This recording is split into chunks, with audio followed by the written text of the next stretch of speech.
Hello everyone, and welcome to episode 4. We'll start the opening monologue and then we'll get the game going. We're one player down for a little bit, but he'll turn up in a bit, and others are a little bit under the weather, but we're here for gaming, and we'll carry on. So here we go. Grimere is a hard land.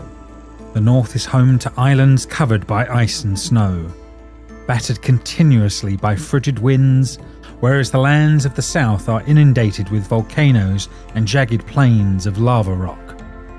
The Serpent Sea weaves between these two harsh extremes, encircling the rough and tumble inner continents and an uncountable number of fractured islands. Grimere was created from Murgle's sacrifice, and it was said that the wizard's guilt and anguish over his treachery and failure is why the world is so impossibly volatile. After the Exodus, the hardy newcomers spread out, and the Vanir eventually built their primary keep on the central continent, atop the mysterious mountain range named Turinfall. Each year the mountains rise ever higher, still growing, as if determined to reach some point in the sky for reasons not even the gods may fathom. Last time on Raiders of the Serpent Sea, the party found themselves stranded in the treacherous Fang Sands. After braving many dangers and obstacles, you finally stumbled your way upon an abandoned outpost where you were attacked by undead creatures, and they seemed to be the risen-again versions of men that you had killed and tossed into the Serpent Sea days before. With their skill, and some of them with their bravery, they managed to defeat them and continue on their journey, facing more challenges such as the beaver dam and encountering crocodiles there. Now, after many days of travel, they have finally reached the outskirts of the settlement called Nowhere, exhausted and hungry. As you approach the town, you realise you need to make some important decisions soon. What will be your next move? Will you try and find a ship and continue your journey by sea? Or will you rest and resupply in the town first? The choice is yours. May the gods guide you on your path. Alright everyone, so you are here. You crossed the river at the end of the last session when you dealt with the beaver dam and the crocodile. So the party are sort of approaching from the bottom end of the map here as this is going on, and you're sort of moving closer to the outskirts of town as this is all sort of going on. But is there anything that we need to cover before you enter town? But we are almost there as this is going on.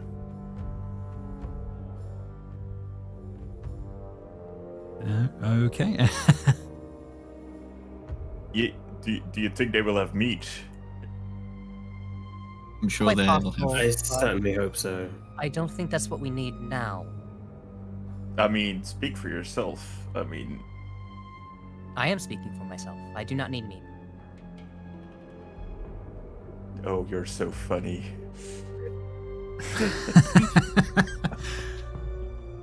Fair enough. So I'm assuming you guys start to trudge a little bit further towards the town. Basically what you start to see as things are getting a bit closer is that there's smoke that seems to be escaping from dozens of wooden homes that seem to be clustered around this sort of side of the river. The river sort of runs down the middle of town, and it looks like there's a docks up ahead, not too far ahead as this is going on. It seems like the dirt road has been beaten down from generations of boots, crushing the sharp lava rock underfoot as this is all going on. A half dozen longships, mostly flying unrecognisable banners, seem to be crowded in the docks at the centre of town, surrounded by numerous smaller little vessels as this is happening. Children and adults meander through the rocky streets as you're getting closer. Dwarves, elves, a variety of dragonborn and others walk among humans, and as you're getting closer, they don't seem out of place. They seem fairly normal, but one person does seem out of place compared to the others.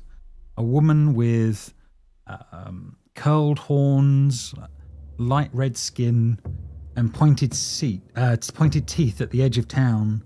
She seems to be squatting down in front of a little lean-to. A small campfire is burning. She sort of stares at you with sort of golden eyes, but does not rise to greet you all She seems to be focused on dropping something into the flames as you're getting closer and moving in this way. Is that some sort of goat? I think you should go up to her and ask her if she is some kind of goat. I mean, it doesn't seem very polite. But... Okay, I can go talk to her.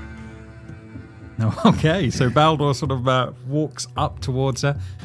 She sort of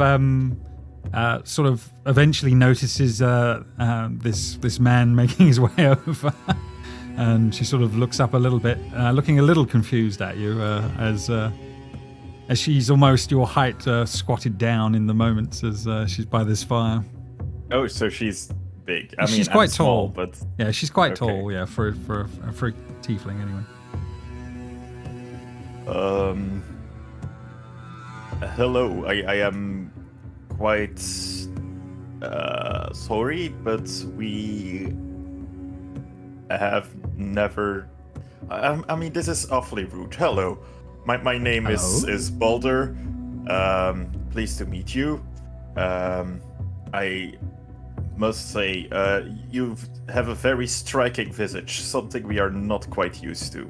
Oh, thank you. And she sort of takes that slightly as a pleasant remark on that one. And Yes, it is wonderful. I cannot help but wonder, and please do not take this as something to take offense to. What are you?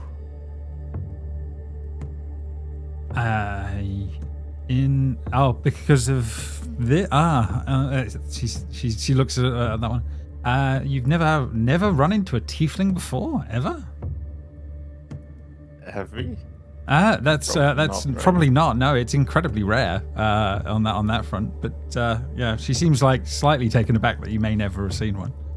I am afraid to not know. What is it? Are you like part goat or something? Because she laughs at that as you say. No. Because I have met people that were like part animal. That's No, I'm from something else that came to this world. But you're not from around here, are you? Or where have you come in from? Have you just arrived by ship? No, you can't have. You've come in from the wrong end. How did you get here? Oh, I am a very brave adventurer, and I braved the wilds to get here. You came via the sands. Huh. And she seems kind of semi-impressed by that as this is all going on that one. I mean, I am a brave hero. That is just a fact.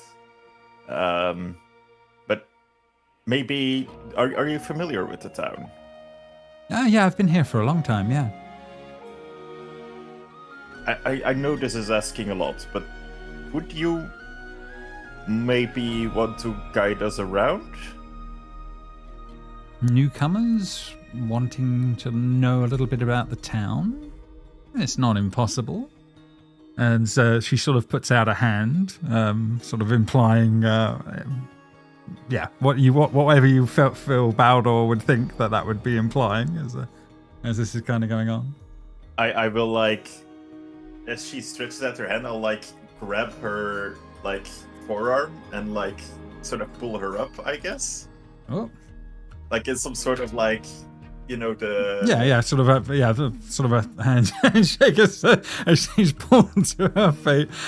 Fair enough. I'm going to need Baldur to give me a persuasion check then. Let's see how he does with no coin, and he's just trying his luck. I mean, Baldur is likable to people that don't know him.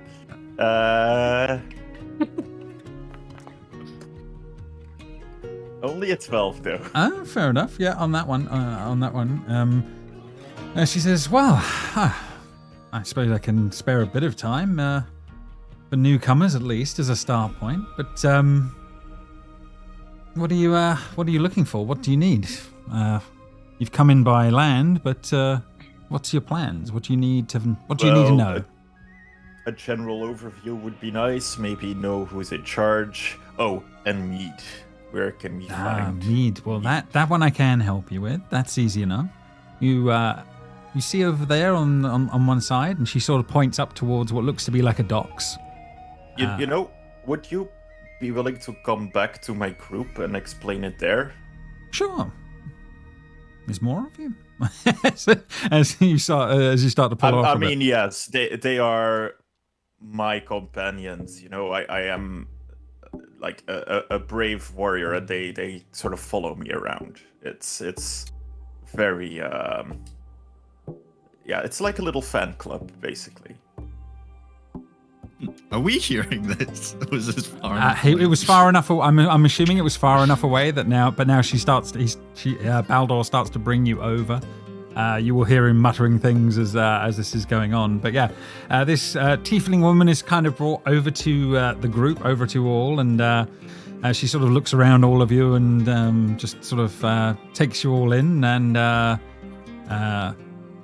doesn't seem to recognize any of you in the moment, and just seems to take you in and like, hello, hi, my name is Eggle. Welcome to nowhere. Your friend here seems to suggest that you are looking for information on the town, and I'm hopefully will be able to supply. And then she starts to try the hand gesture towards the rest of you and see if there's anyone that might be taker of a coin or something that might help her make a bit of money from this.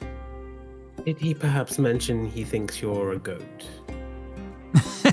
He did definitely try something on that one, but to be honest, I thought it was trying to be a pickup line that went terribly wrong.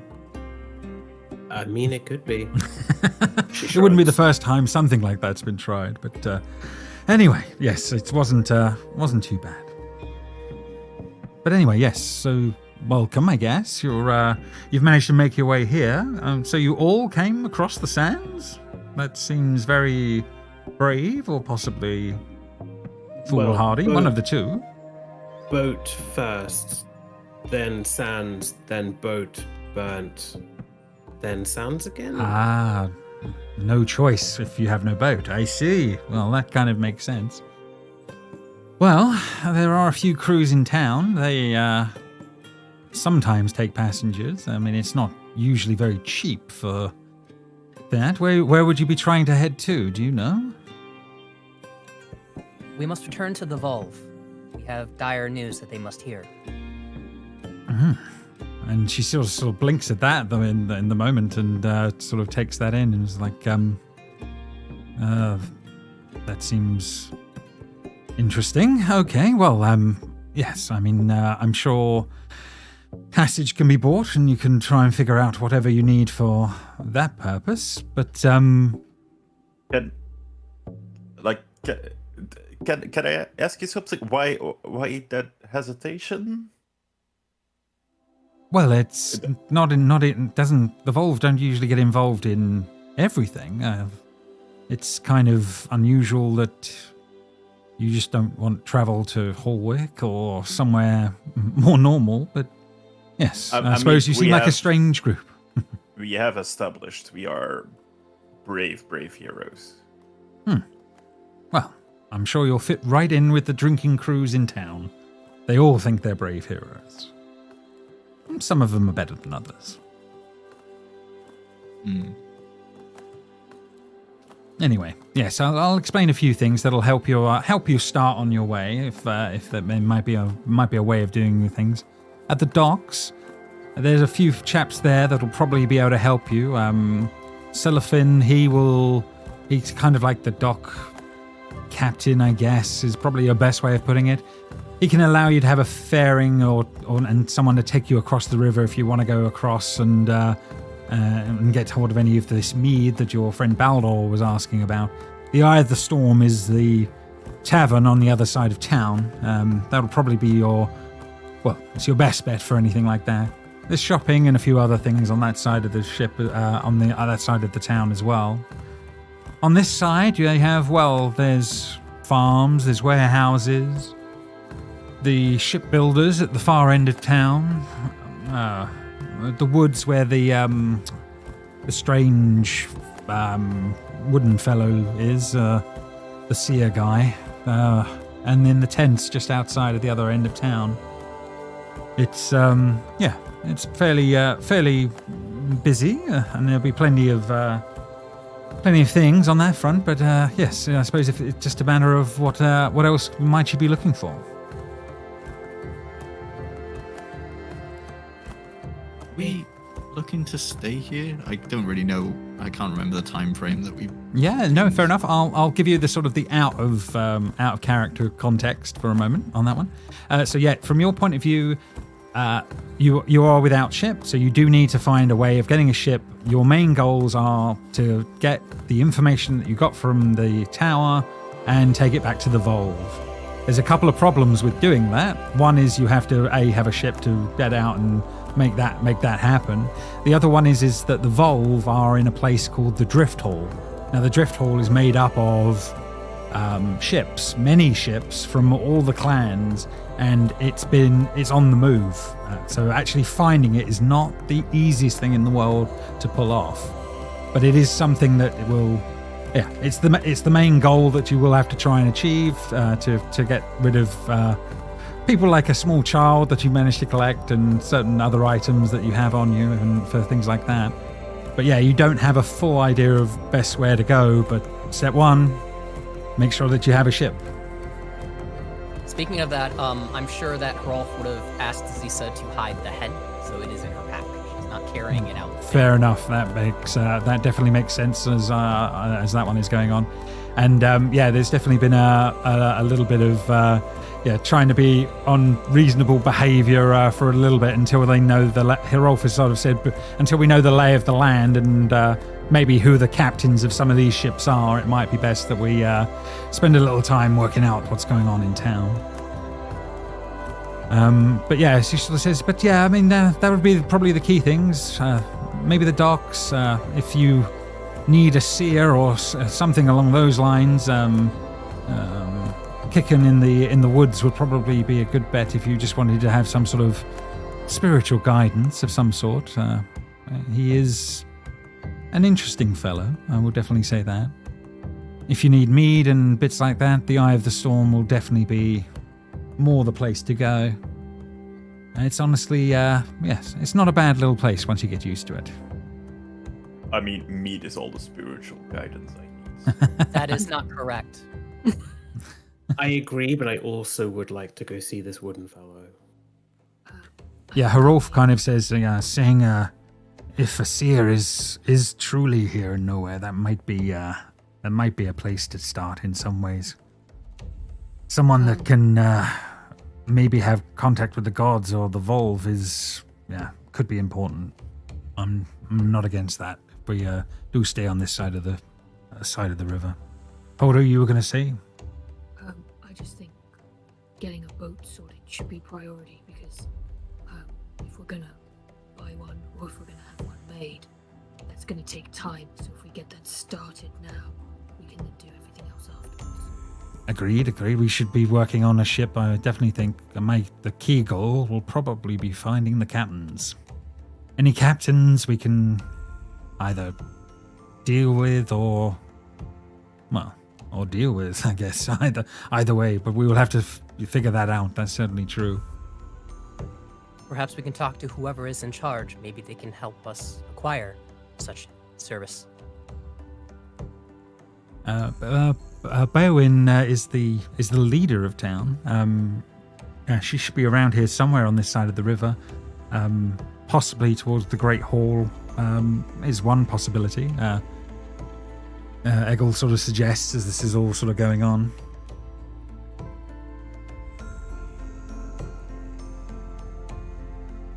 I heard you were over talking about some of the crews. There are a few in town. 3 main names come to mind if you want to try and seek them out. Scooty has his own ship in town. He's an interesting character. Scooty! He's already winning because of the name. Say no more. He's hired. Fair enough. Had Thornbeard and the Raven ship. He's not the best fellow, but yes, he has managed to keep hold of his ship over the years. And there's Lurks and the Ship of the Vipers as well. They're an interesting bunch as well. I mean, they certainly have a reputation. They're certainly been doing well out on their last few raids. That's definitely true. They should be around, and should be something you can find out a little bit more out on. I'm sure some of them frequent the Eye of the Storm. That's certainly true. All possibilities. Well, we appreciate the help and sorry for putting you out of whatever you were doing over by that campfire. I'm just praying for my dreams to stop one day. She sort of smiled. Anyway. Yep. Well, I wish you all good luck anyway. I hope your travels go fairly well. If you need anything else, well, you'll know I'll be this end of town. And she sort of bids you good day. Rolf, where would you like to go first? We will follow. Well, I'm very, very tempted to say go straight to the this rune thrower guy, but the docks seem to be on the way. I wouldn't be a bad idea to make sure that we know who or what we're dealing with there. I'm sure that's going to be something that's going to be important. Maybe we do that and then make our way up, unless anyone has any better ideas. As you say, also, there are enough of us that we could potentially split up and go do multiple things and meet up at a location of your decision. Yeah, that is true. That's certainly a possibility. Nothing bad ever happens when we split the party. I also want to spend a bit of time seeing if there are any rumors of ships coming through. If the War did come through this way with their ships to attack, then it would be interesting to find out if they had been this way. I might go and do a bit of snooping on that on my own at some point. But yeah, as a group, what do you guys think you would be most inclined to go do first? Holder would push for the docks.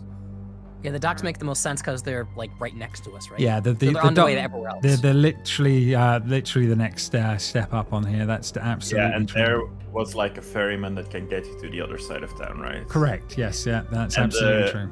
And the mead hall or whatever is on the other side of town. Yeah, she's implied it's on the other side of the.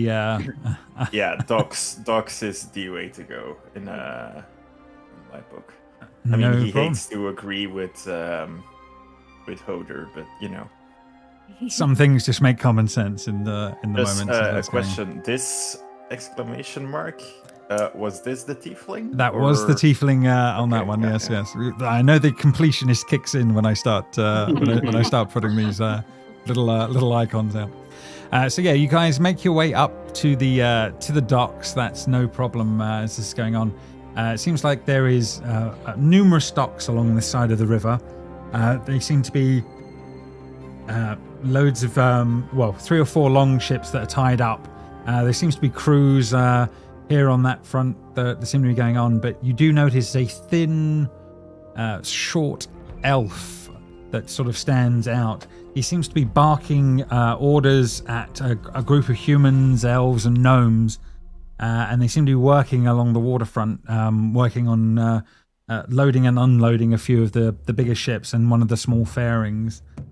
It's not exactly a bustling port, but it seems to be enough there going on to keep the work as busy as this is all going on. And he's sort of, you there, keep up, pick up the box, move, and he's sort of like, just aiming at some of these and yelling as he sort of notices this group of folk are sort of making their way along the upper edge of the docks, and he sort of looks over towards you all and says, "Greetings. newcomers, so you didn't come in by sea. Oh, hi. Yes, we came by the sands because our boats got burnt down. Ah, that is bad luck, and you've managed to come across the sands. That's a hell of a day, or a hell of a few days, I'm assuming. But well done. You've at least made it to somewhere civilized. And yeah, this is the smallest backwater town. You know, this is very low end of civilized for some of you, as this is all going on that front. But anyway, yes. I mean, if you need a fairing across the river to get to the other side, by all means, 1 cup apiece. I'll have one of the guys drop what they're doing here and take anyone that wants to go across. No problem on that front. I'm the steward of the dock here. I make sure that things run smoothly and keep the trade in and out of nowhere working. It's a busy job, but someone's got to do it.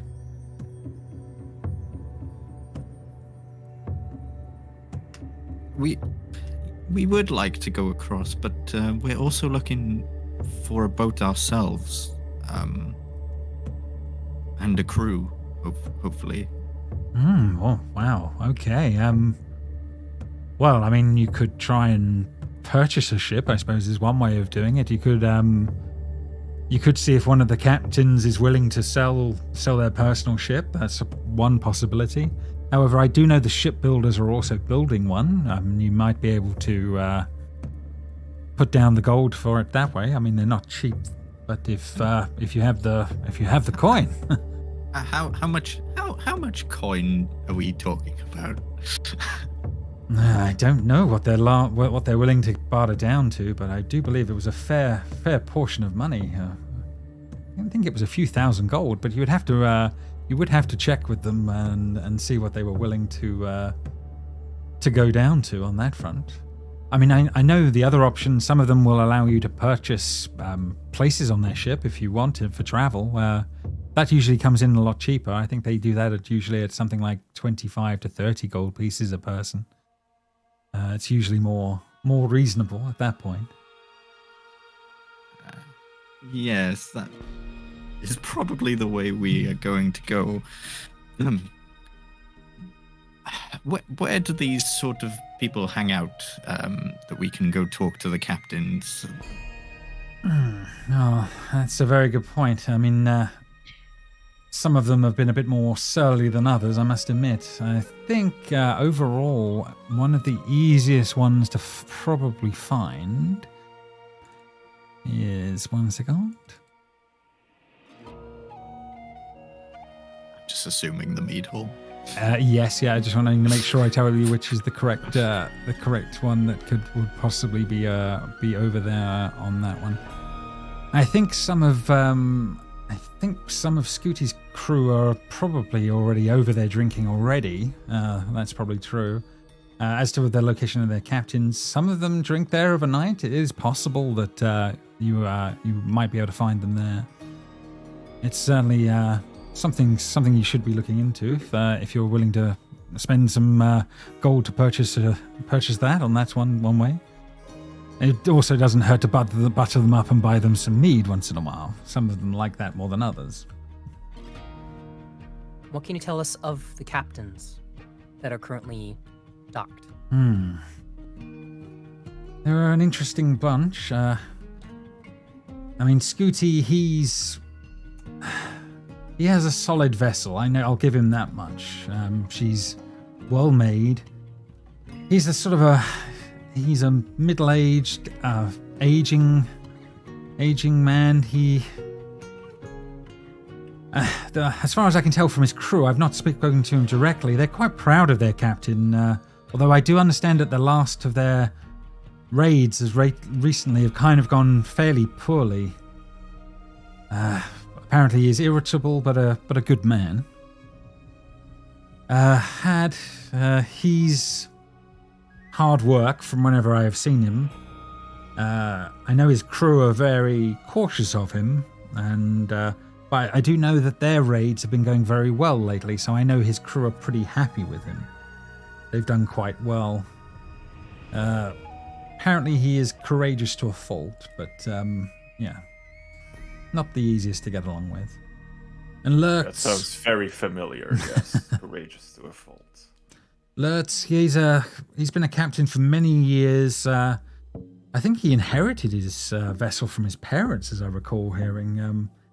He's a hothead. He's,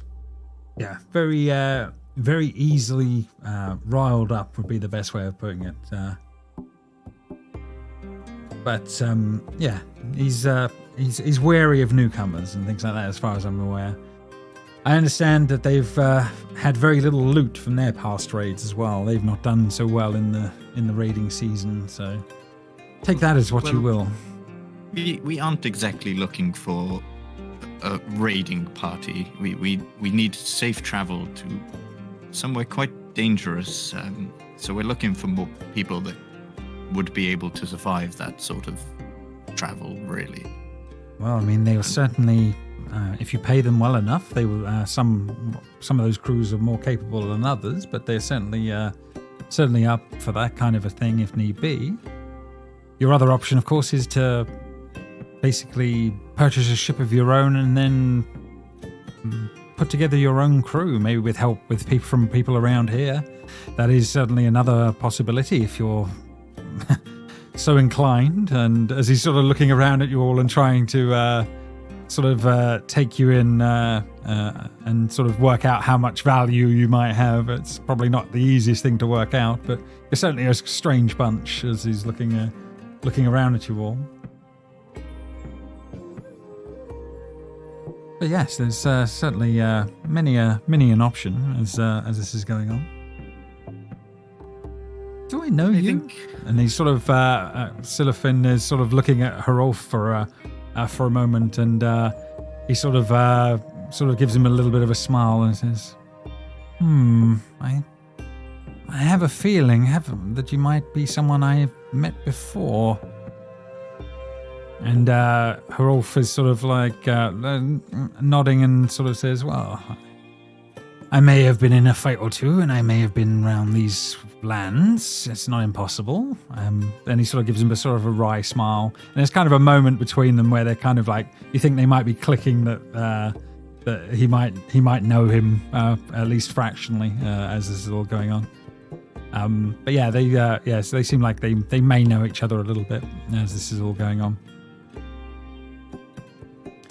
As this is all going on as well, the little one sort of perks up a little bit and sort of asks around and says, "So these are what your ships look like when they're not burnt and destroyed? Then I see. They're very strange, very strange." What are the ships that you are used to? Taller, bigger things. 3 masts. Most of the time. Yes, these things seem very small. I look to Hrolf with her description to see if he recognizes. Yeah, he's just nodding his head like, not a bit confused because their long ships are pretty big by these standards on that front. It's like not all small things are bad. Fair enough, as this is all going on. So I suppose the question comes on that one. So Hrolf is kind of pushing for you guys to make your way towards the Runekeeper first, but obviously you are aware that others may be in the tavern or along some things along that side of the river. You also know that there is a shipbuilder further uptown. That's all certainly be a thing as well as this is all going on. Frida will turn to everyone and ask, "So, do any of you have that sort of money by any chance?" I mean, Rolf, you have been gathering the spoils from our raid, right? So, I have. How much would it be possible to spend those on a new ship, a new crew? It certainly would be if we had enough. We have a few hundred, unless we can sell items and get rid of certain things as well. But thousands, no, not so much. But there might be other options. captains can be sometimes persuaded to do stupid things. I've known others that I've managed to pull it off with in the past. Get them in the right move. You get them to bet their ship, and I was going to suggest the hothead one, and one of us fight. I'm sure if he's that hot-headed, we could really rile him up to bet his ship. doesn't sound like an impossibility. Might be another way forward. I mean, Something to think on, anyway. Take him on. I mean, I would do it, but you know, you want him to have a chance, right? So, if it comes to that, who will take him on? Why do we want him to have a chance? I think we would want the most advantageous person, which you were implying is you. Yes, Balder. It seems as you have shown great might. I think you should go up for a fight if something happens. Also vote Balder, as of all of us, he has the most fighting prowess, and we want this to be a sure thing. Harolf is chuckling as this is going on in the background. I mean, He's got a bad track record with winning bets. He's got a bit of a loser, to be honest. Yes, but this is fighting. Balder has shown great accomplishment throughout our journeys, and might and strength. Perhaps if you just picture him as an alligator, that will help. Seemed to work for that. might. You know, we'll see when it comes to that. I am sure I will be able to defend it bravely if he indeed tries to bet his ship on the fight. And he feels like he can't back down now, and he feels very uncomfortable. But he tries to keep a brave face. Fair enough. So, are you guys paying the copper and going across, or do you think you're going to stay on this side and go for the docks and the rune keeper first? It's honestly up to you what way you guys are thinking of. The leader of town is also on this side too, somewhere, right? Correct. Yeah, you don't know where yet, but it's certainly that is true. Yes. So it's a mixed bag of options. What sort of time of day is it? Because if it's getting late, then the tavern might be better, because that's when they said that. Yeah. From what I understand it from the adventure, you would have been arriving around lunchtime by this one. So you've been up for a few hours walking, but it's not been horrendous amount of walking, if that makes sense. And you should all be long rested as well from previous, if that makes sense. So. Let's see. Yeah, I think I'm long rested. Yeah. I think so too, yeah. Okay. If we did want to use the option of winning the ship in a fight, we might want to wait until the captains are further into their cups. As it is still midday, I don't think now would be the time for that. We can explore other options until then. Or we drink with them and get them on our side. Well, we should definitely be sounding them out. Maybe it doesn't have to be done in a day, but yeah, we can certainly take some time and figure it out. That's certainly true.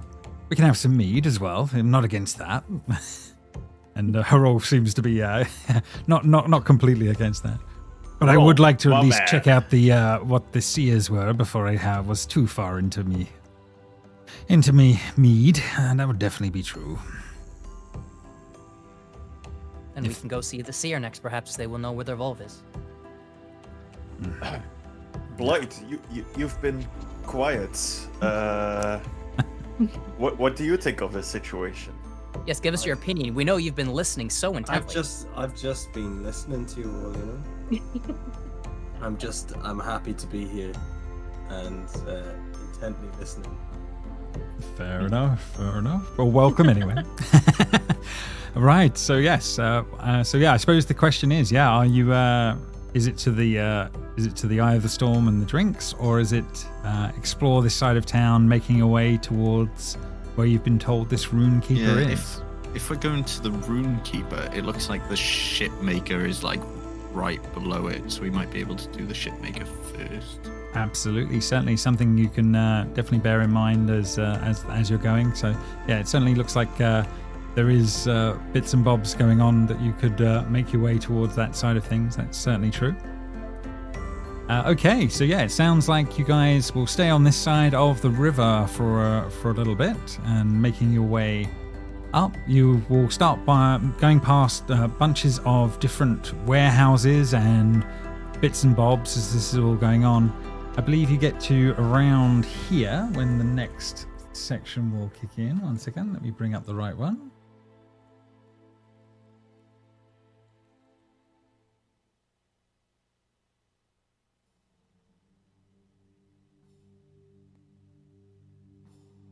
Right, so yes, there seems to be a bunch of different things going on outside a large logged hewn building that's sort of coming up as you're sort of making your way over on this side.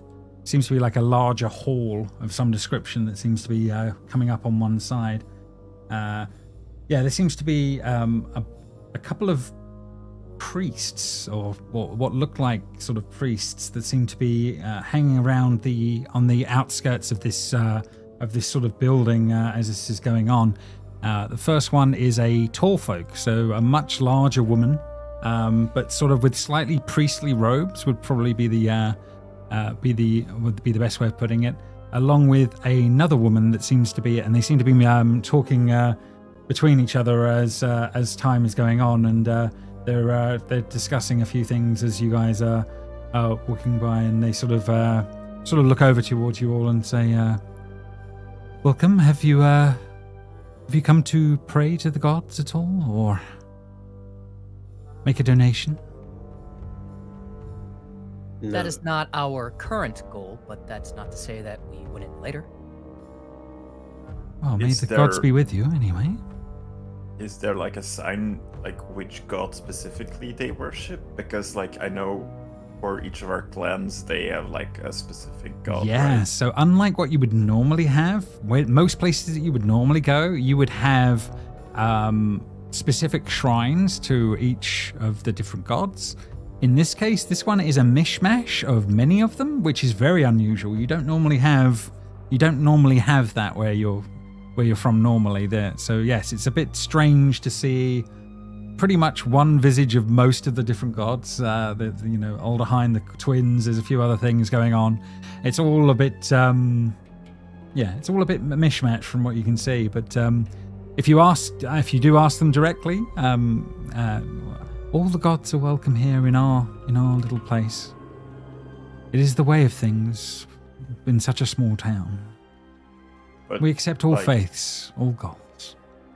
But like there must be one of them that you serve above the others, right? Of We- course, we all like acknowledge the existence of all gods, but there must be like one that's like your favorite, right? All are welcome here, but you get a sense that there may be an answer to that question, Baldor, but they are literally trying to be very very civil about it on that front. All are welcomed here. Does she look like she's wearing iconography of any particular deity? You think that their clothing is very well. Make a perception check. Let's see if there's anything on that one. Is there any god symbol missing from their mishmash of shrines? Looking around, none that you recognize would as being missing as you're looking around generally on that front. No, you think these are taking them in and the way they're dressed, they're very, very specifically trying to make sure that there is iconography for many of them within their like some of their leather armor, some of their sort of extras on their robes, etc. But it's definitely very specific to try and be, should we say, generic against most of the gods, if that makes sense. Well, that just seems insane. In what way, child? You can't just worship all the gods. You worship one above them all. I know many of you feel that way, but here in nowhere we have had to make accommodations for all. I know some of the clans are stronger in their feelings for some of the gods, but all of them are part of our lives, and all of us need to take in what they are willing to share with us. regardless of where they're from and what they do. So all will be shared here. And this is the strangest religious place that you guys have seen in that respect. That's certainly too. I think you're lying. I think you serve one god, but you're just letting other people worship in your place. Oh, I'm sorry that you feel that way. Make an insight check, Frida. Not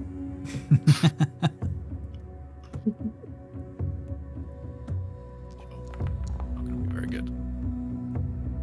Nope, it's very good. Okay. 20. On that one.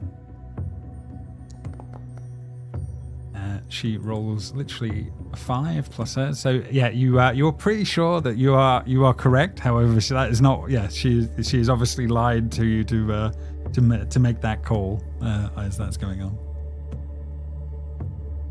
Well, anyway, I hope all goes well with your visit here. If you do feel the need to worship whichever god that you see fit, please, by all means, come back here when you're ready. Our doors are open. You are always welcome.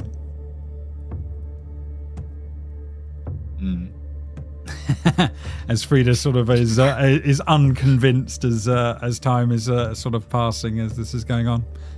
Okay, so it looks like you guys will then continue making your way on further, making your way to what appears to be some sort of a shipbuilders coming up a little further on.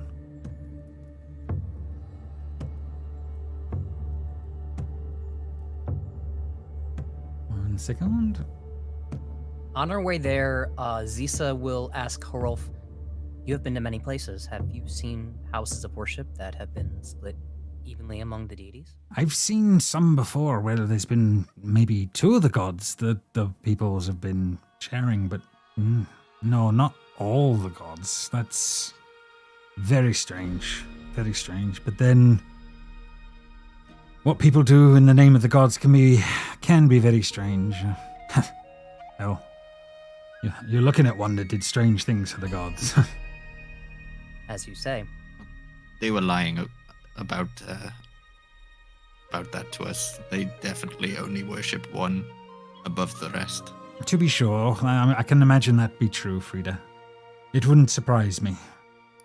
They may be trying to be civil and passive for everyone, but it's hard not to choose one that you favor above the others. Or they're trying to trick everyone into worshipping false idols. Maybe. Although all the gods they're showing there seem to be the real ones, I'm not saying that they're not. I don't know. Safety thing. With a massive multicultural area, neutrality keeps them safe. The further you are out on the Serpent Sea, the stranger things certainly turn out to be. We are on the farthest edge of our sort of knowledge of the place. Hell, the end of the world is on the other side of the islands. It's far out. Even some of them even knowing the Volve keep us all together in some form is probably as much as we can ask. It's never going to be the most civilized this far out. We'll have to see what we can find here anyway. Looks like the shipbuilder's coming up anyway. We should be getting close. And as that sort of will end there, you do make your way to what appears to be the shipbuilders as this is going on. The smell of wood and tar is strong as you guys approach. There's a large outdoor workshop that seems to be busy working away. There seems to be most of the yard is reserved for sort of sawhorses, stacks of lumber, and several storage sheds as this is going on. 2 longship skeletons await completion. A 3rd longship is almost complete, and it rests near the river's curve at the edge nearby.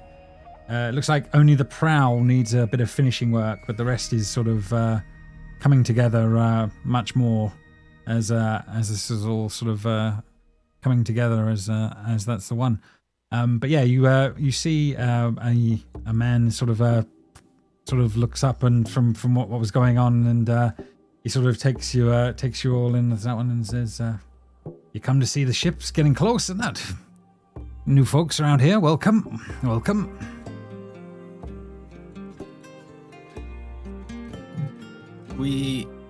Yes, we have definitely come to look at the ships, but we'd also be interested in finding out what sort of prices these new built ships go for. Fair enough. I mean, we do spend a fair amount on these as this is going on, but we generally started at prices are around 3,000 gold pieces for a base model, the smallest version of the Viking ship. We also then can do other upgrades and things like that. We can make the whole a more sturdy one for another 1,000 gold pieces on top. We can upgrade to a stronger, lighter Scorpion class. That costs around 5,000 gold pieces if you want us to build something like that. But yeah, the base is sort of around the 3,000 mark. This one here, as he sort of looks up, is probably going for around that. Not had a buyer yet, but it's looking promising coming up. There's always clans looking for raiding. There's always groups. Hell, even the Varang are starting to talk about actually taking on one of the ships and spending some money on that. Varang are usually what's classed as non-clan people, as they don't have a specific clan, like they've been ousted or something like that.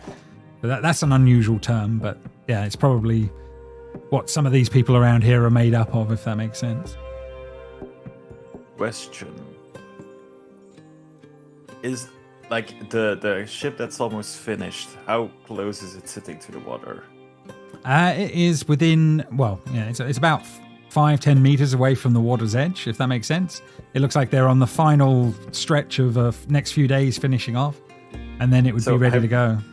So hypothetically, let's say everything goes wrong and we come here, how easy would it be to get that ship in the water? With a big enough crew, it would certainly be doable. We're not talking a small ship. Crew? And big enough crew would be 10 to 15 folk in general. Would be the best way of putting it. We're already like what, 5-6 of us. Follow-up question: do the wolf and the child count towards that number? They do not count towards that number. No, they would be passengers on your boat. In sort of our travels, is 3,000 gold around the normal price for a boat, or is this guy? It's in the right sort of ballpark if you want for a low end boat. That's on that front. Okay. They're not cheap things, and wood's not an easy thing to. No, that's fine. To come by. So yeah, they are fairly expensive things to work out. In fact, you would probably say in some ways that's a cheaper price than if you were trying to buy one at Horwick, but. It's in that sort of ballpark. And we have like a couple of hundred worth of gold, so probably a few hundred is the honest truth in general, depending on what you were up to and certain things that you have were sold. But yes, at the moment, a few hundred gold would probably be the purse that's involved with Hrolf right now.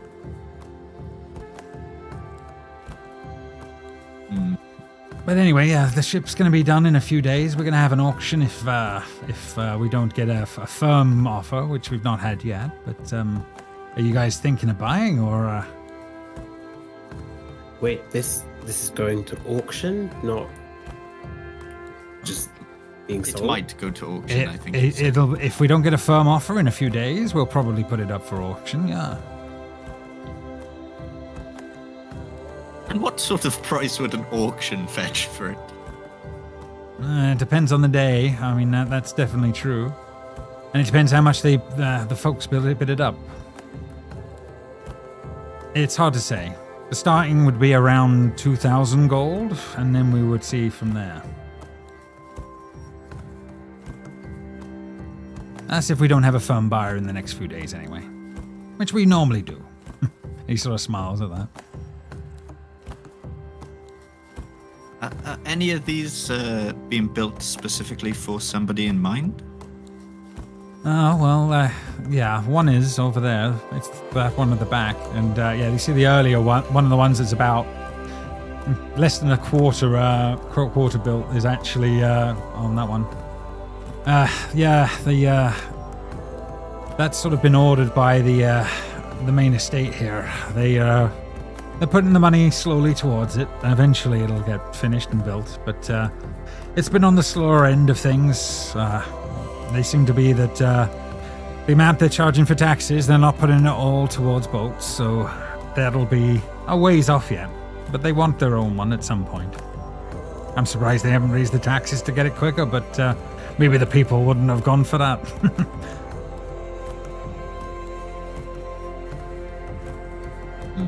But yeah, I was hoping one of them would be for the captains. No, yeah. At the moment, yeah, he's not suggested one of the captains as this is going on. But yeah, he's obviously intimating roughly how much it would be to try and purchase one of these things as a current ballpark. Is there any other questions that you guys would have with these guys? Would be the next question, I guess. I have questions, but I don't want them to Fair enough on that one. So, do you want to go into the whisper room and for a moment, Hodo? Or? Oh no! As in, I don't want the boat. Fair enough. Yeah. So, no worries. So you guys start to sort of step away and make a little bit of distance away from the docks and all of that for a moment on that one. So yeah, what does Hodor? What's Hodor sort of get up to?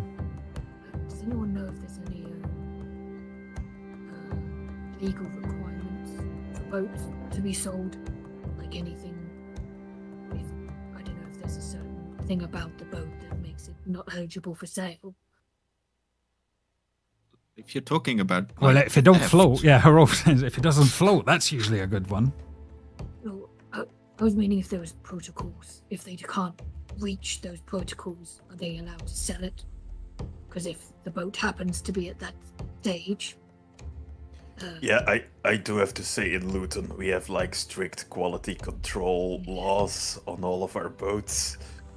Your clan always were a little strange on that sort of thing. Has to go through a strict compliance policy as well. No, I've not heard about that from most of the clans. It would seem that is something that varies from clan to clan, and as there's no dominant clan here, I don't believe there's any sort of restrictions that you speak of. As Rolf and Frida said, it would need to float to be a boat.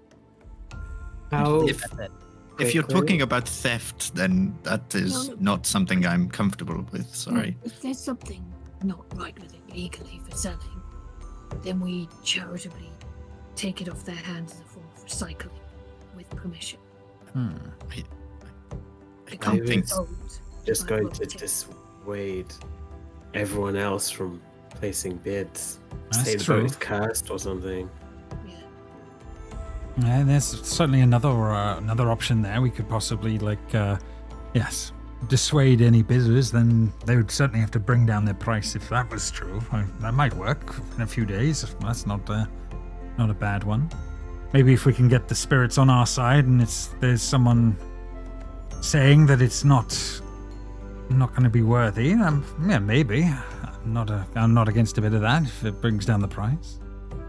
The spirits, huh? And Baldur sort of looks at Hodor and Zisa, and back to Hodor, back to Zisa.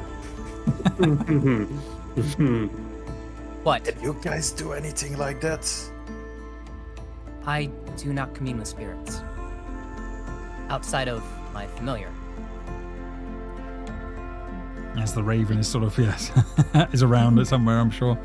And you fake communicating with the spirits.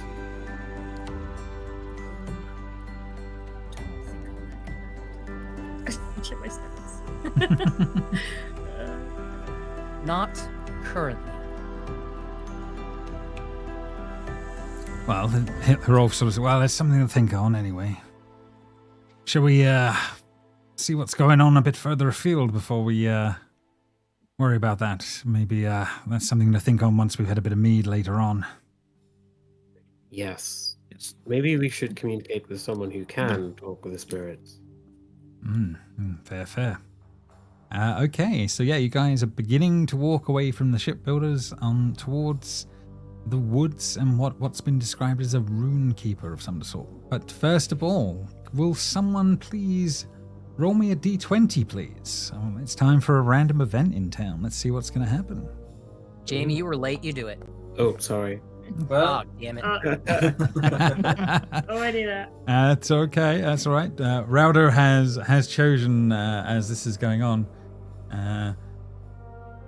Yes, as you guys are moving along the roads as this is going on, you guys spot a surly dwarf raider. He seems to kick a malnourished halfling man and shouts, "Get back to your tents, you beggar!" And sort of gives him another whack and sort of throws him off, head out of town towards the far end of town, if that makes sense, as this is going on. Peasants, and is walking along as this is going on. Coda would run to the halfling. No problem.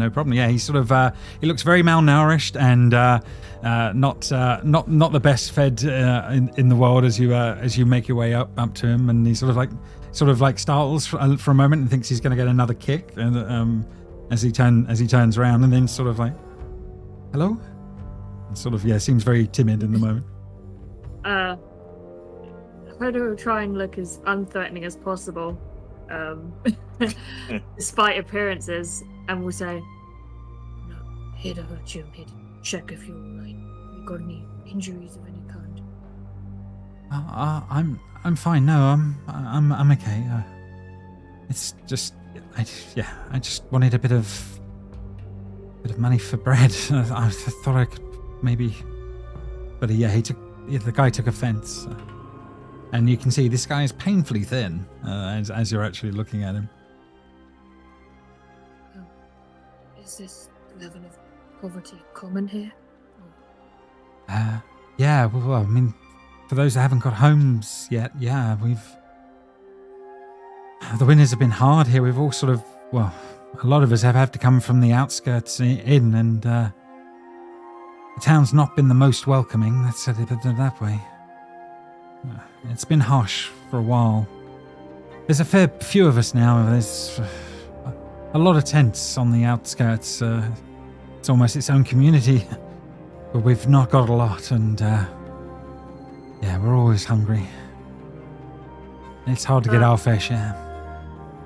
Coda would probably pull out a bit of his rations and give a bit to Guy and say, Thank you. Seems to take it in his stride on that one, and eats the first part of it very, very quickly as that's going on, and says, "Thanks, stranger. Thank you for that. I hope you have good luck with whatever you seek here. Watch yourself. It can be a bit strange in town." Strange in what fashion? Then they're not the kindest to new folk or out of towners, so just be on your guard.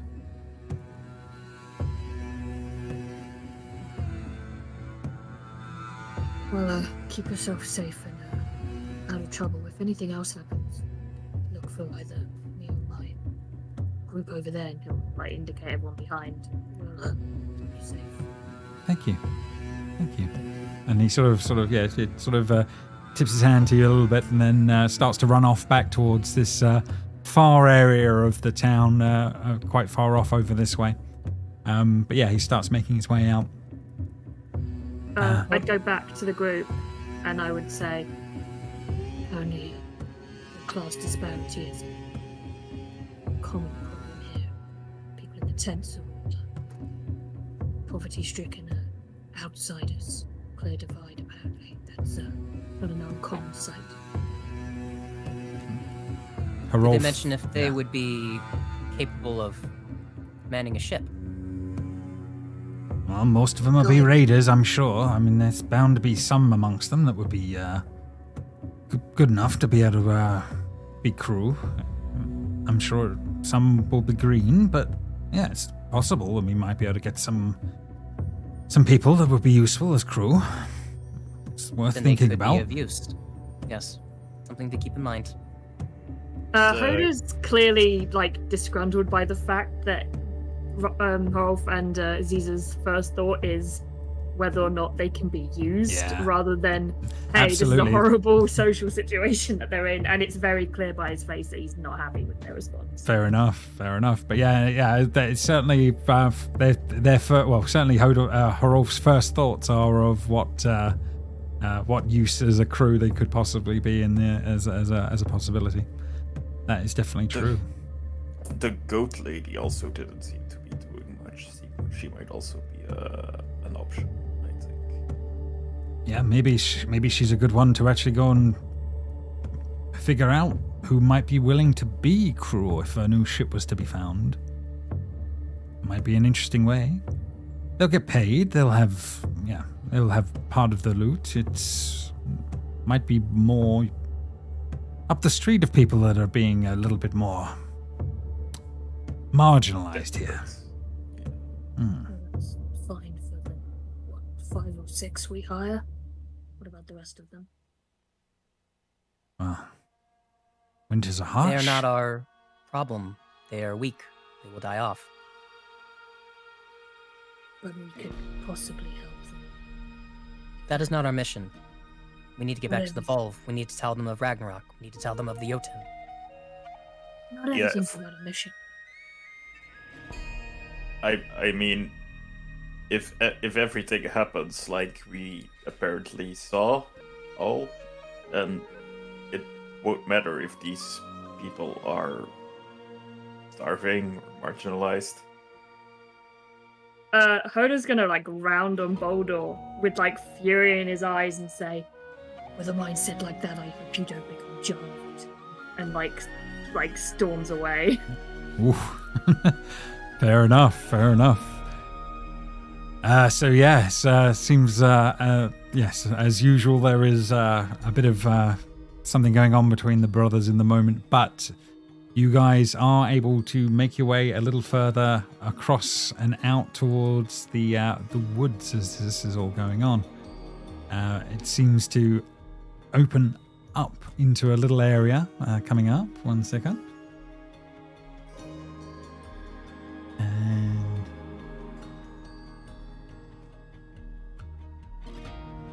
yeah, a small tree grove surrounds a clearing near the river's edge. A campfire burns near a stack of wood, and a tall man stands on the opposite side of her fire as you guys start to approach as this is going on. Strangely, you realize that this individual is, well, not human to start with. It only has the look of being human. As you realize that this is a blue-black skinned man made of wood. Kind of similar ideas to some of the construct things you saw in the tower before, but to some of you, you would realize this is a wicker person, and for those that have been around more. But yes, it seems to be a very, very tall individual, standing quite high on that one. He is almost 9 feet tall in this space, so impressively tall as this is going. His arms are poking out through a white tunic. He appears very frail and thin. He raises those arms as if in greeting, and they sort of drooping down into the snow-dusted trees around, sort of spraying a bit of snow everywhere. He sort of smiles as he looks up at you all, and he's I've been expecting you all. Finally, you are here. I think it is time for you to show me your runes. Your birth runes. Whoa. And You we don't will just see how walk this up to goes. people and ask to see their runes. It's a fifth date kind of thing. It's good forward. It does seem very personal, yes. Oh, well, fair enough. But if you show me those runes, I will show you the next steps in your journey. That is my place in all of this.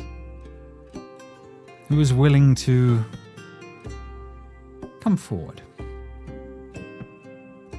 That would be no problem. Frida would just walk forward and show at the top right of her arm just a rune. Okay, fair enough. Yeah, he takes a look at your rune for a few moments, and then there is a bowl on a sort of a tree stump in front, and he will then pull out some runes. He sort of incantates for a little bit, and then he will throw one out, and he looks down at it for a moment, and his eyes kind of go a little wide in the moments, and then we need to give you a handout in here somewhere. 1 second. It's Here always we good. go. Yes. Here we go. Hopefully I can make that show to you all. 1 second.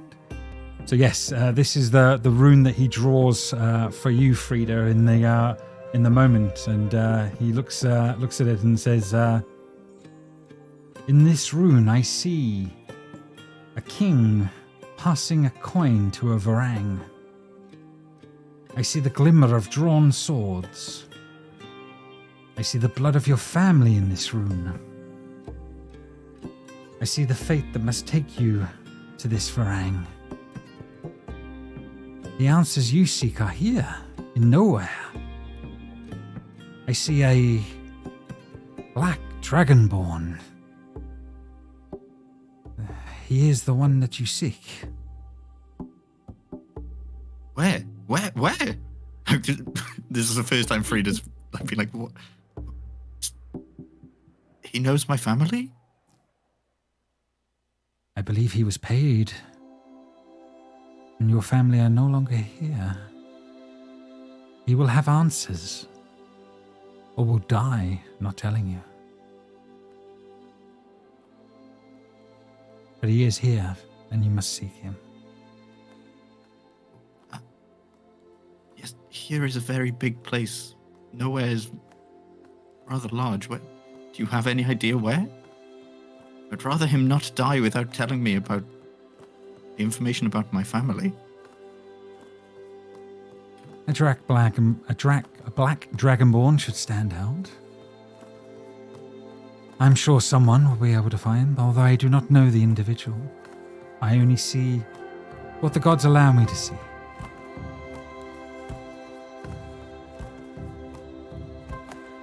Frida would just walk away, kind of defeated, but kind of a little optimistic at that information. Okay. Seeing the effect this had on Frida, Zisa, for once not checking with Hrolf, immediately steps forward and holds out her left hand, and in the crook between her index finger and her thumb is where her rune is. Says, "Tell me what you see."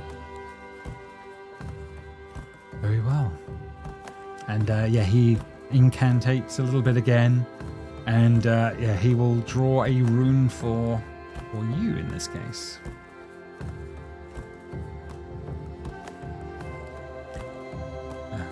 He sort of stares up at you for a moment, sort of looking at you, and he goes kind of cold for a moment. Almost the air around him seems to go frigid, and the wind blows across your shoulders. He then draws himself closer and sort of says, "In this rune I see much turmoil in you. From your past, from your present. A hard choice must be made.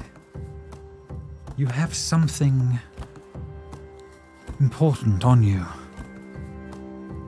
Something you must share." What does Zisa make of that in the moment? Zisa pulls out the feather. Okay. His eyes widen as you show the feather as this is going on. And he says, This you must take to the Volve, I think. Find the Volve at the Well of Wisdom. Your path will become clear. They will have answers that you seek. So doubling down on finding the Volve. I can absolutely do that. Fair enough. He said the Well of Wisdom, or The Well what? of Wisdom, yes, yeah. So, Is that an actual location that we could find? yes, but On a map? knowing exactly where it is in the mountains of Turinfall is hard, but it's it is a physical place. Yes, you have heard of it. You also know that someone that you've been around a lot has been there. Okay, good. So then this will give a knowing look to Rolf. Did anybody else hear that or no? I'm assuming you guys have kind of gone up on your own, but is the honest truth. But it is up to you as that's going on. So then I'll step away, and as I do, I walk briskly to Rolf, and I grab the crook of his arm, and I will pull him back farther from everyone else while the rest of them get their readings, so that I can fill him in on what was told them. No problem. We'll cover that in a few moments after that. Who is next on the list? Oh, do me. Yeah, let's do that. Okay, Rauda, you make your way up to him, and She will remove one of her gauntlets, and underneath is just a wrap of crimson cloth, and she will reveal the rune on her wrist. okay. He sort of takes a little while to go over some of his runes. He seems to select a few and then discard them, and then keeps going through them a little more before he does sort of throw one down. And yes, your rune is shown at this point. And he says to you, "She yet lives. The one that cast the curse upon you, I see her. She stands everlasting upon the white marble of Feligur. Speak with her. Only with that, speaking with the one that cursed you. Perhaps only she might undo what should never have been done in the first place." That bitch. How is she still around? Elves are long-lived. Oh. As Rauda is sighing and sort of makes their way away from the from the group. Herda would probably like tug on Boulder's sleeve and go, Ours are the same anyway, this is good together. You mean I have to show it? Yes. I hope it's on your butt. I hope it's on your butt. I mean, I think we have established this. It is on my butt, yes. Fair enough. So showing Hodor and Baldur showing their runes, one placed more appropriately than the other one in the moment. Herda's is on his chest. No problem. And yes, he will then chuckle for a bit, and then he will draw a rune for the two of you, and he will show it as this is going on. I see you both standing aboard ships that belong to your clan, but that is only the very beginning. One day you shall return to your lands after you have righted a great wrong, and if you do so, you shall lead them, if you so wish. He scratches the side of his head for a little bit, and then he goes, "First, though, you have an enemy. Your enemy is crafty, but he is not wise. They have made mistakes. They have left a trail. I see a man in the far north, protected by the hide of a great bear. I see a slain man too rich, too slow, and I see a terrible forest. He shudders for a moment and then makes a prayer to Alderheim that the powers might protect him from those that seem to be out in amongst things, that watch the watchers. Your answers will be there. The start of your quest will be out there in the north. Just a question. Mm-hmm. Do these descriptions mean anything to me or to Hodor? They would actually mean more to Hodor because he was around more with your family as this is going on. Yeah. But I will fill you guys in a little bit more. But Baldor, it means less to you than it possibly does to your brother in the moment. Probably you might be able to pick that up on his face. And as that sort of has gone on, then I'm assuming Blythe, you're last to make your way. Yeah, every time I unmuted to speak, someone else would go. So Fair enough. No problem. yeah, so Blythe will wander over. His rune is just underneath his right ear on his neck. Fair enough, no problem. So he will bring out your rune in the moment. And he basically says quietly to you, so it's much less audible. He says,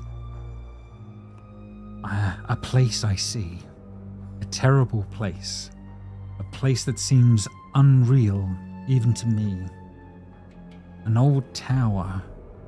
It rises from nothing, and it returns to nothing. But inside you shall find a whisper of the truth.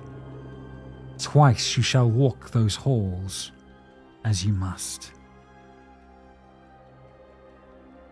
I am sorry, but I fear that your quest leads you to a much darker place than anyone else's. And he sort of does another prayer. He does another prayer in the moment. May the Volve be with you and help. I hope they can help see you through.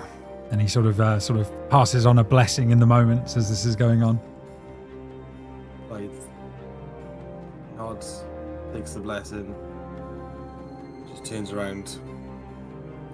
Hopefully nothing on his face to show that he's potentially had some shit news. No, fair enough.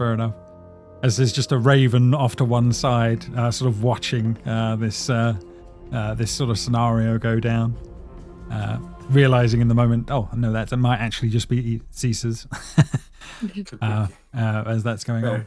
Very confusing. But I know the difference. I can see. You do. With that, he will then say, well, I have given you all your runes. Would anyone care to have them tattooed?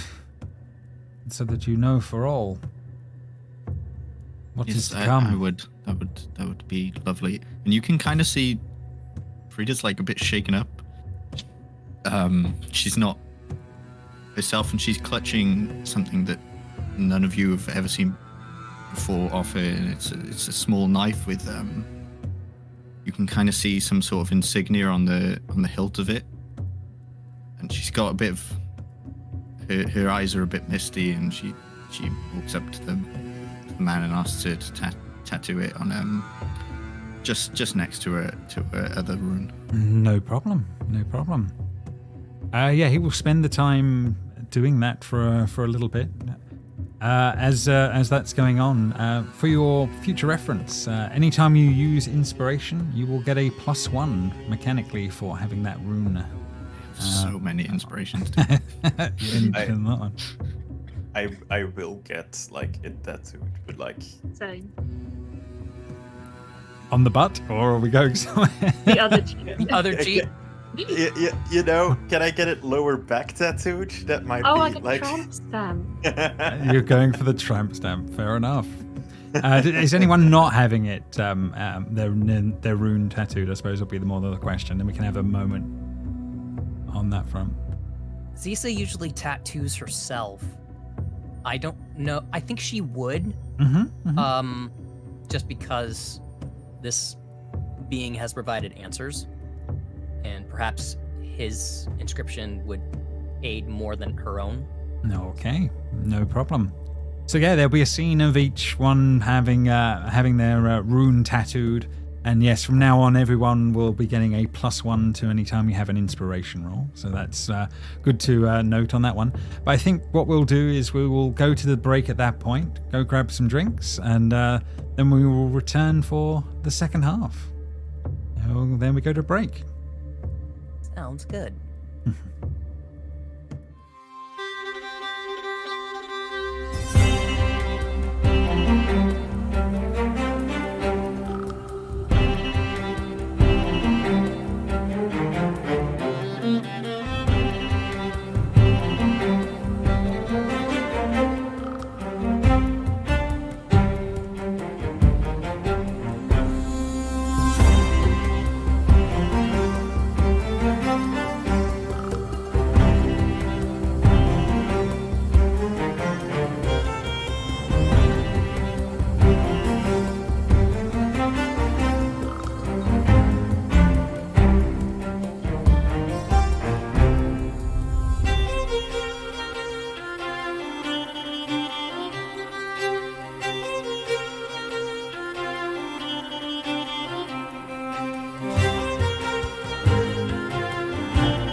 Okay, and we are back then.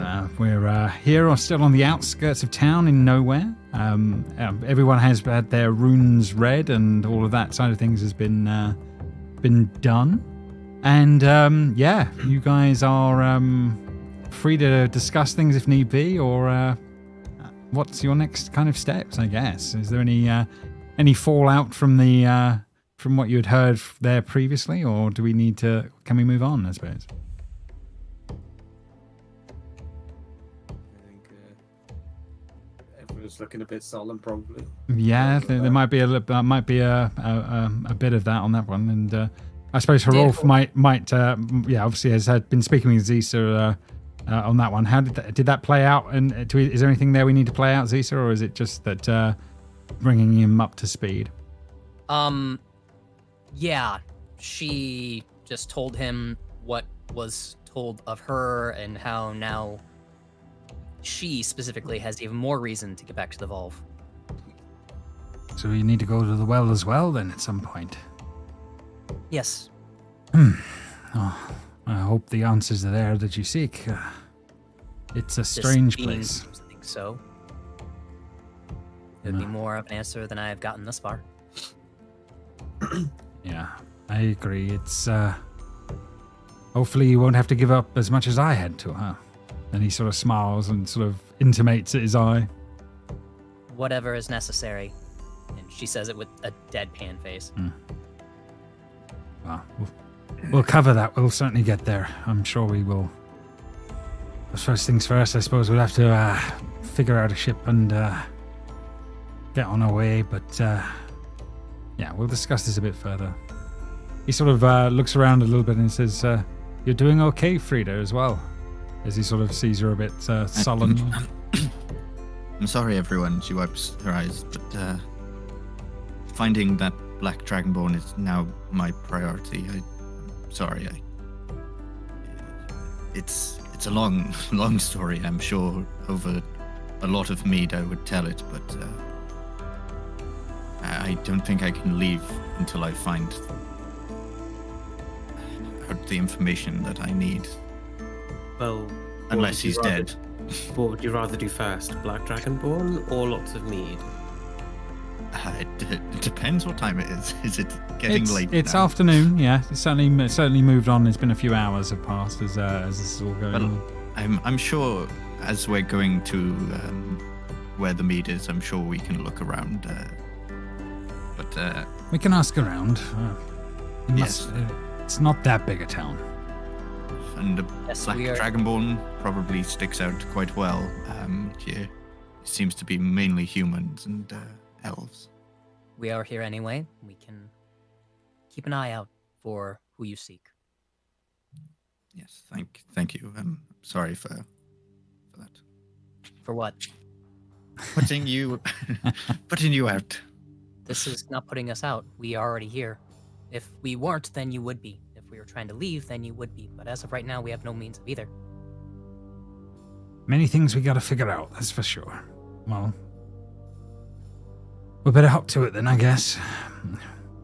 Back towards the docks, or make our way across the river. I suppose that might be another step forward. Yes, towards the mead. To the mead. And yeah, you guys start making your way back across town. So we're going to have another D20 roll. It's going to be a random one, and this time, Jamie, I think it should actually be your go at rolling. Let's see what trouble you can get us into in town. The worst, hopefully.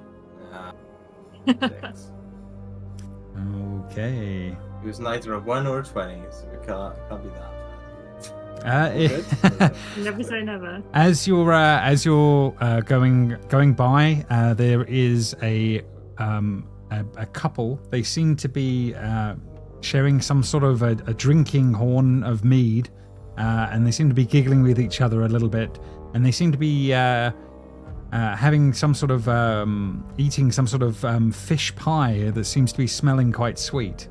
They're sort of they're chatting and mumbling away to each other as you guys sort of pass by.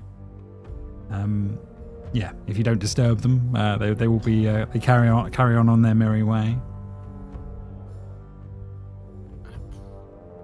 Yeah, I don't feel. I don't. Like, I pass people on the street doing things, but I don't go and talk to them. I mean, there you go. You could, You- send your wolf after them if you really want to investigate and then have an excuse. And unless Iron is going over and try and eat their pie. Doesn't seem to be. No, you're not everything is a must. I say to the others, Oh. that pie smells lovely, doesn't it? I could probably make something like that if we caught some fish. And then I just walk on. Fair enough. No worries. Oh, Oda wouldn't care, but Jess just wants to complete. I know. everything. Like, The completionist in story? you. Ah. James, can you just tell us now? Because we're not ever going to speak to you then. One day, the secrets that would have turned the whole campaign upside down would have been shared with you by the people with the fish pie. Find a couple with a fish pie. I think the Knew it. pie is made of red herring. Dun, dun, Oh dun. my god! Well played, sir. Well played. Yes, so you guys make your way over. You will each have to pay 1 copper piece for a trip across across on a fairing. So they will certainly be able to do. Yes, on that one, I assumed it would be. Making your way towards the sort of center of town. Off to one side, there appears to be what looks to be the drinking hall is certainly coming up. And on the other side, there does seem to be some sort of a parade of shops off to the other side of you. So yeah, you've got a couple of choices, a left or a right, shall we say, of choices here. Straight to the mead hall or to the shops? Well, if you don't mind, I would like to go to the shops first. But if some of you want to go to the mead hall, that's fine. Balder's been talking about the mead since we arrived. Perhaps he would like to go to the mead hall. I would definitely like to go to the mead hall. I'm up for the mead hall. He certainly seems like he's ready for his drink. Oh no! Don't get me wrong. I'm up for the mead hall too. I just want to see if anyone. Great, we'll else see you is- there then. Rolf is Okay. Rolf is already patting Balder on the back of it may be time to be able to get a bit of drink. I believe you may owe me for some of the mead that you were drinking on board ship. It might be your turn, Balder. So in you go. And yeah, he's sort of leading him off. But is anyone else joining them straight away in the mead hall, or? Lisa follows Herolf. No problem. What about the rest of you? Yes. If everyone else goes in, Oda will reluctantly go in. No problem. Shall we just quickly deal with Frida on her side of things? If you're gonna join them a little tiny bit later on, yeah, you Well- definitely make your way to the shops easy enough as this is going on. Oh, if Frida's willing to have someone with her, I would go with her. I don't want to go in the meat hole. Oh, fair Yeah, enough. Yeah. well, If she says no, I won't. So let's split the party. Let's Is do Blythe? this. Where's Blythe going? I'll be going with Frida then as well. Okay, so 3 of you make your way to the shops as well. It seems like there is a bunch of different shops in the area selling different weapons, armor, foodstuffs. A few large stalls have hanging sets of fish, etc., and different things like that. The merchants don't appear to be clamoring for attention. These are not luxury shops, but simple suppliers of goods necessary for survival. You're not sure if there'll be great deals amongst this, but obviously, certainly, you can have a look in the shops. You can click on each of the icons on the screen, and if you double click them, it will open the shop. If you want to have a look, around, in theory, it should open them for you all, and you can have a look what offer. Some of the options that you have in there. I On could that buy a front. barrel. You can Could buy a buy- barrel. Jamie, do you want another ladder? Just get around, or Different character. Flour, salt, and wheat. That is the most disappointing wine shop ever. Ah, I know. It's a bit on the low on supplies. Would definitely be would be the best way of putting it. But yeah, it seems like these are quite poor off on some of this stuff. I'm just reading all the shops. First. Yeah, you can absolutely. But basically, if you click and open them, then you can be looking at those when we pop to the other scene for the others as they'll be making their way in. The only other thing I need to do is, can each of you make me a D100 die roll? Because there might be the potential that there is someone is selling something more interesting that you guys could be picking up in the moment. Wow. Each one, or just the people that are shopping? Each the ones that are in the shops. Yeah, that have gone to the shops here on that one. Frida 98 on that front. There is a strange old lady that seems to be claiming that she is selling a very, very powerful healing remedy. It seems very good. She's after 115 gold pieces for it, but yeah, it seems that of all the things in there, it seems around in all the shops, this is like at least an interesting wear, if that makes sense. Hodor, you end up with someone is selling a proper suit of chainmail. That's kind of interesting. They're willing to part with 90 for 90 gold pieces, but they might be willing to go take a bargain on some of that if need be. And then Blythe, with your one, you find someone that is trying to sell off another healing potion, but just a standard potion of healing for 40 gold pieces, which is not bad, not a bad price. I don't have any gold pieces. Yes, I have nowhere near the asking price. Neither do I, but also the guy managed to pull out the creepy druid guy who has no need nor desire for chainmail. Yes, that's very fair. That's very fair. But yes, you do find these wares. However, I suppose the way to look at it is that if you needed to find these people again a little later on, you in theory would know that they are here in town, if that makes sense, and what they're selling. So yes, that will all happen, and then we will go over to the Eye of the Storm and the rest of the group. Bear with me as I will bring you through to the map, and I will. Obviously, some of you are hanging back and will be along a little bit later as all this is going on. But yes, the rest of you can be making your way to town. We're missing Rowder, aren't we? 1 second. Let's add Drew's character in because you are definitely there. Balder's despite his short little legs, he's probably 5 to 10 feet ahead of everyone. Yeah, he seems to have a pep in his step as this is going on, huh? He is like a cannonball.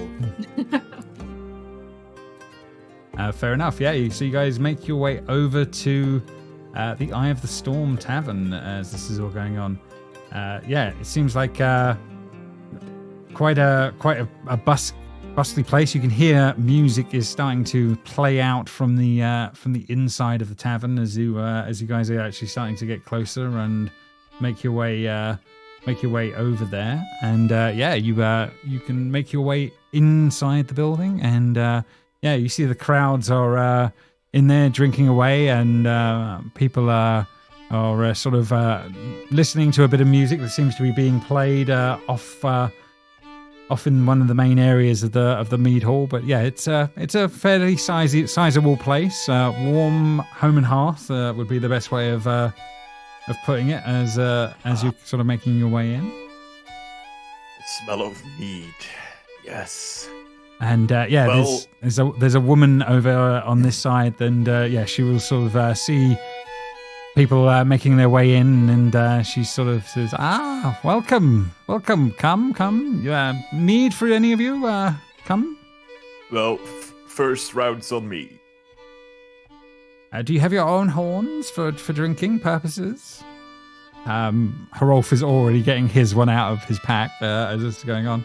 I'm going to say there was 3 horns worth of 3 horns in total that were found. So, I would say Baldur, because the things that you would have saved, well, that would certainly be something that you would have had. Whether you shared any of them with the rest of them, as in would be willing to hand them out, but she sort of. Zisa was watching him grab everything. You so absolutely she were. He would know that he has 3 on him. Yeah.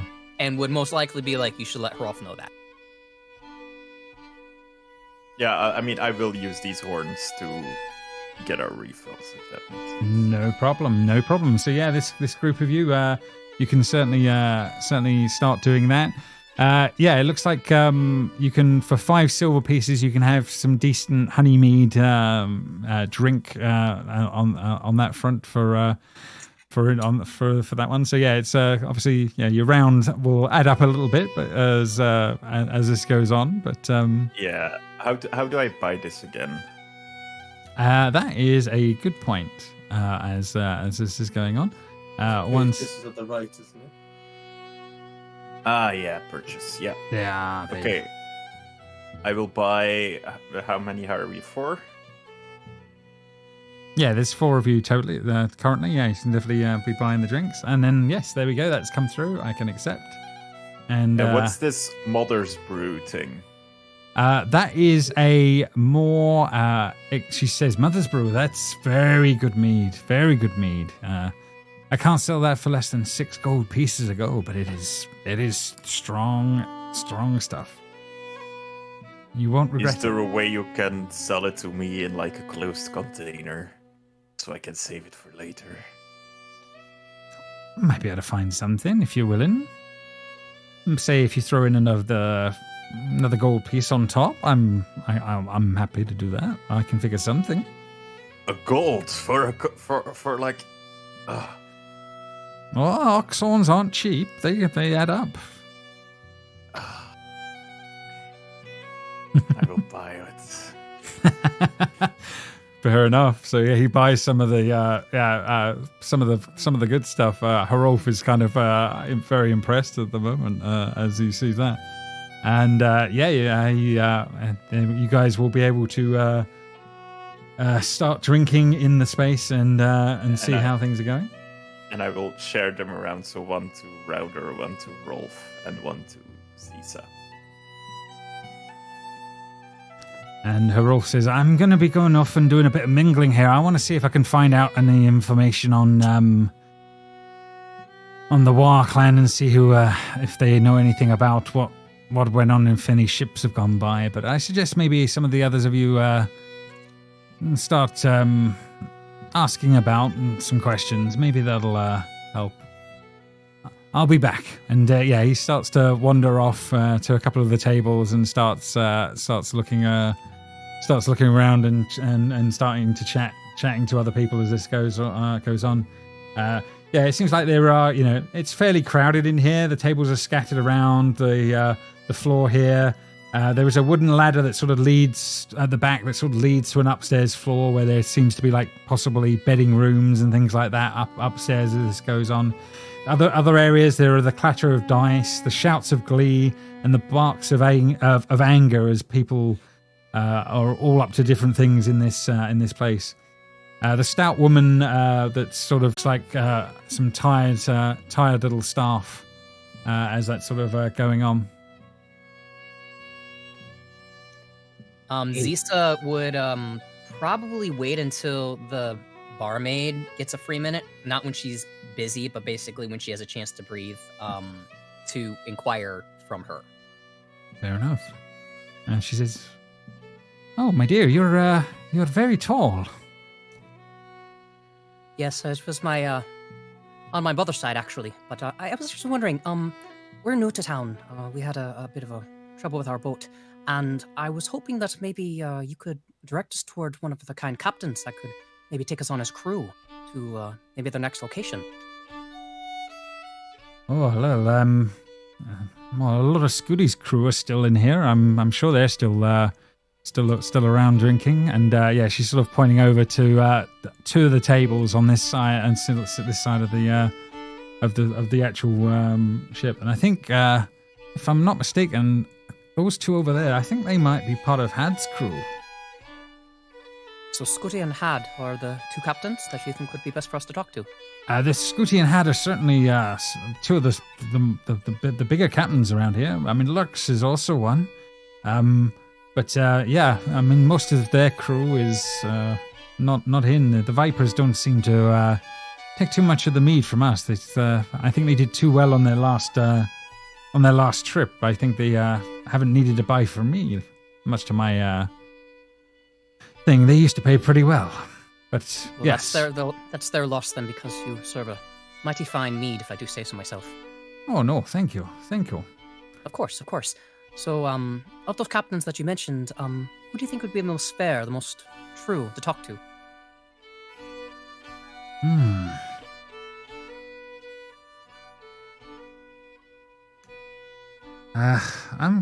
Scooty is probably the prouder of the two. He is irritable though, so he's not always the easiest to get along with. But he's a good man. Had is, he's just different, harder work sometimes. He's from Clan Nattle. They're not always the best with some of the other clans, you know. They have their moments. I've heard such as in the past as well. Although he's supposed to be a courageous guy, I just don't know him as well. Well, if you were to try to book passage to somewhere from nowhere, who would you go to, do you think? Honestly, probably would go with either Scooty or Lurks, is the honest truth. I think they're better bets. Scooty, probably. Yeah. Knowing the man, I would say that. Thank you very much for your kindness. I truly appreciate it. And Zisa will slide 3 copper towards her for the kindness. Thank you. And she has been very, she kind of came in a little bit on herself to seem as if she was a smaller, shyer, more timid, very personable, very expressive, of wide eyes, taking everything in she's saying, nodding vigorously, being a very attentive listener, very not like Zisa. Fair enough. I think it's probably at this sort of time that the rest of you start to, as a little bit of time passes here, I think the rest of you can be making your way to the hall, if that makes sense. Yeah, I would have asked all the shop owners if they knew where the Black Dragonborn was. Yeah. Make a persuasion check. Let's see how well she did on figuring some of that out. How about intimidation? You can do if you wish. If you would have done that to a shopkeeper, I'm not sure. Could you not have advantage? Because literally that's what we went to do, wasn't it? So we all helped him. Sure. If you can do a bit of that if you wish. No. Told you. Yeah. If it was intimidation, it would have worked. Well, but that's fine. But it doesn't mean it's your only chance. But yeah, no, with the shops, etc., not so much actually went down with any of that. And yeah, you guys eventually do make your way back to the shops as all this is sort of going on. Blythe, you see Erwin is sort of still. Elwyn, sorry, is looking after the little one, if that makes sense, as the rest seem to be in the mead hall in the moments as you sort of make your way back. But yes, you guys make your way in. If anyone is sort of generally mingling, I am happy for you to just make me a general charisma check, please, in amongst this. I am listening. Is there anything for that? I would mingle after I get him. Oh my god, what is going on? The friendship level. Oh my god. Okay. So, oh my god. What is going on? Why are all of you being so friendly? What's happening? Okay. Yeah, Frida is very friendly. Okay, so yeah, I'll basically for 2 nat 20s and a 21, I'm going to give you pretty much all the rumors that are going on. So I'm going to let Rowder, you can roll twice on a D8 table, and then Baldor can do the same, and we'll just make sure the numbers differ, and then Frida will be able to roll once.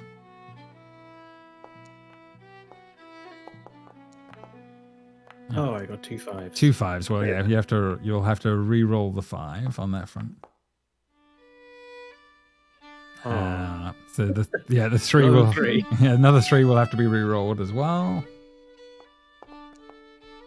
6. Okay, and then 7 has been taken. Okay, so I think we're there. Right, so starting at the top then. Rowder, so yeah, the first one you get is that there's a rumor now amongst the patrons. The great mountains of Turinfall are a mystery, but often rainbow-coloured lights can be seen originating from there. Is a story that gets told as time is going on. Baldor with a 7. A man had paid a lot of gold up front to have the local shipbuilders build a ship, but that guy has gone missing, which is interesting. You find out that might be why that ship is now coming up, may well come up for auction in a few days. So that's certainly the next one on the list. Then Baldor with a 3. Go ahead. Okay. So the ship has already been paid for. Did we get a name? No, the guy didn't know on this rumor. The guy didn't know who the man was that was on that one. But there is a rumor that it had been he paid up front with a lot of gold to have it built.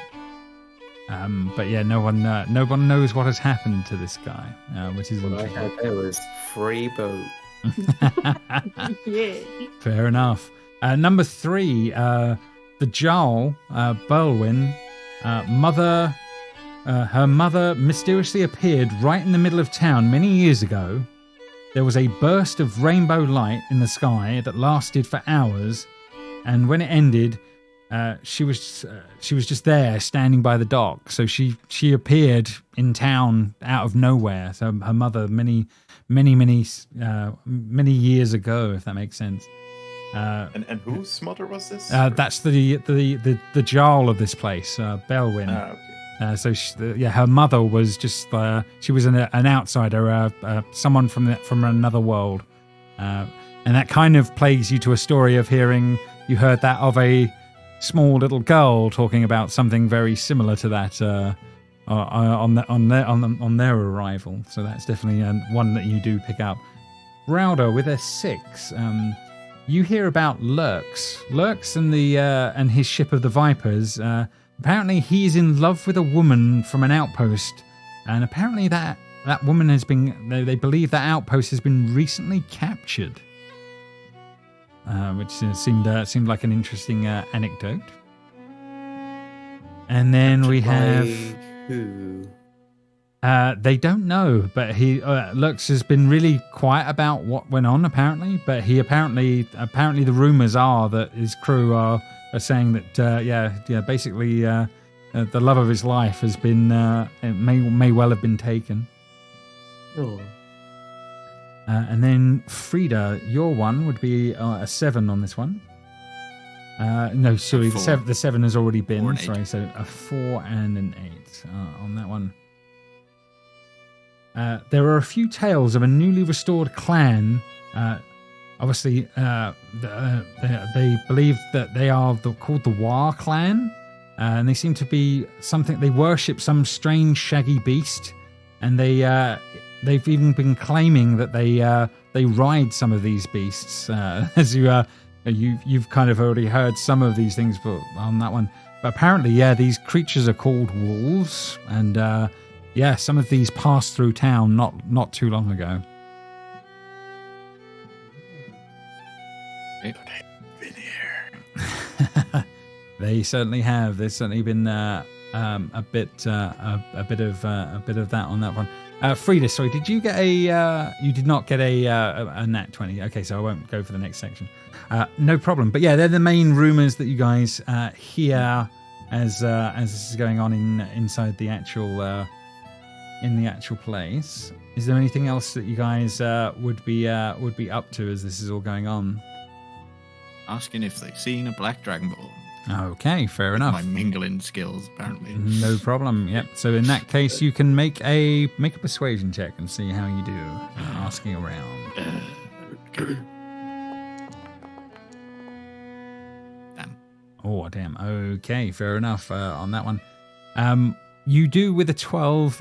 When you do ask around, one of them said, "Yeah, I thought I did see something on the other side of town the other day.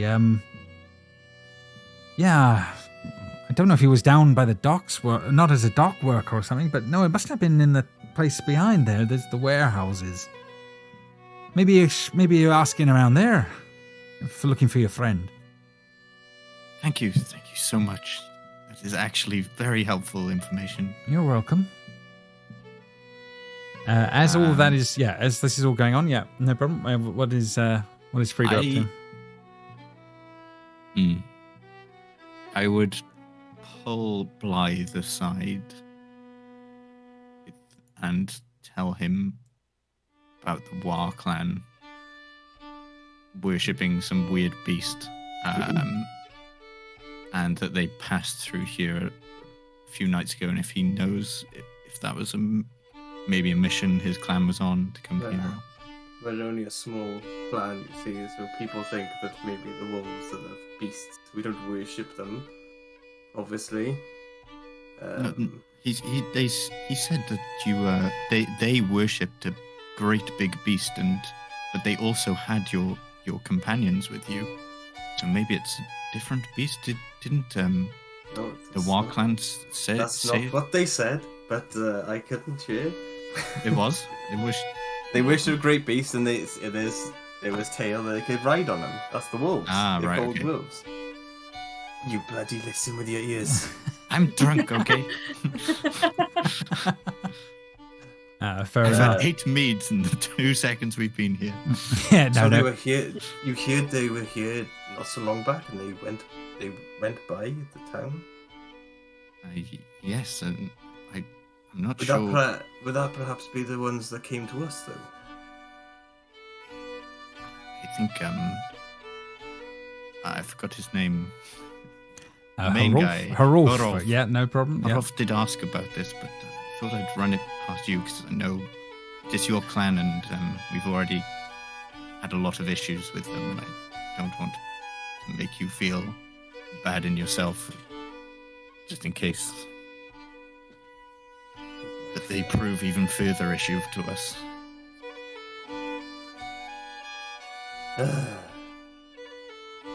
There's not much we can do about the clan. They seem lost at the minute. We need to focus on our missions at hand, I think, and then I could deal with them later.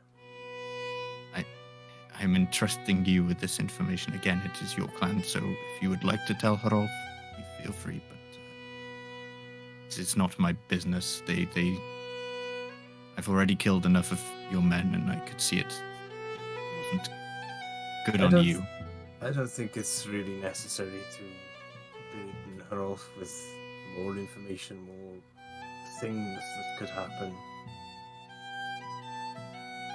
And so it'd be. Skull. Fair enough. So a bit of drinking will occur for a while, and the evening will pass a little further on as time sort of moves through, and a little bit of time will happen as you guys will be. Yes, go ahead. Sorry, is this the same Dragonborn we travelled with? You're not sure. He looks very similar. He looks very similar. He does indeed. Does anyone approach him at any point and to find out? Yes. Fair enough. And he sort of looks up and looks at you. Greetings. What can I do for you? Hello? What was the Dragonborn's name? You? Yeah, I think it was Stokey, wasn't it, or something along those lines. Yeah, because he was from where. It's from Luton. Yeah, It's from Luton, yeah. He's a Luton lad. What can I do for you, Miss? Scooty from Luton? No, sorry. I suppose it's hard to tell us apart. Well, I didn't want to insinuate that, but Can I make an insight check? You can definitely make an insight check as this is going on. Where is...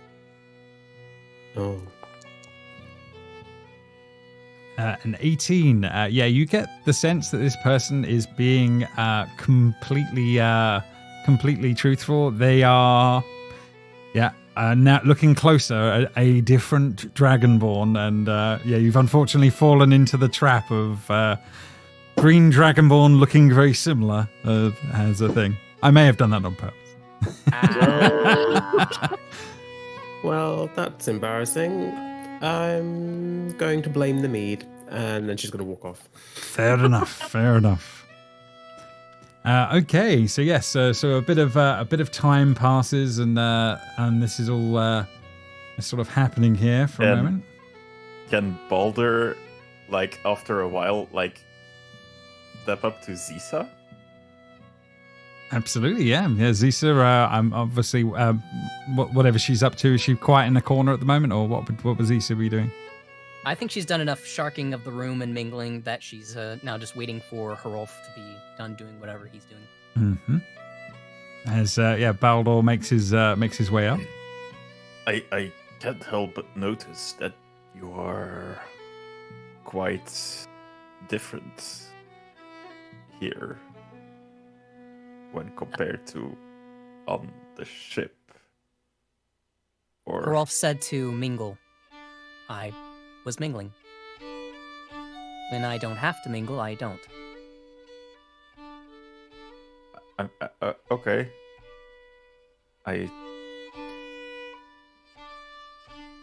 You're a very difficult person for me to read. That is not surprising.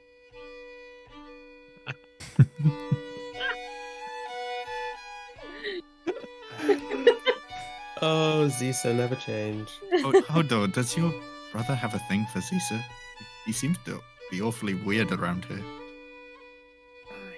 Absolutely. I try to avoid thinking about anything that my brother could possibly be thinking, so I have no idea. Anyhow,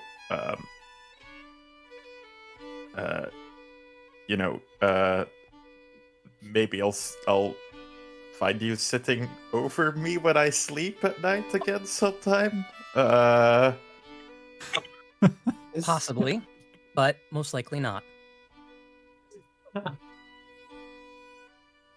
Well, just so you know, popped into his water, overhearing that. It was like a proper moment. We are like 20 feet apart. You do not hear this. Oh, this is a possibility of you crashing and burning. Of course, Hoda's listening in. You're trying to make a move. Well, if just in case, I don't mind if you need to do it. I'd understand.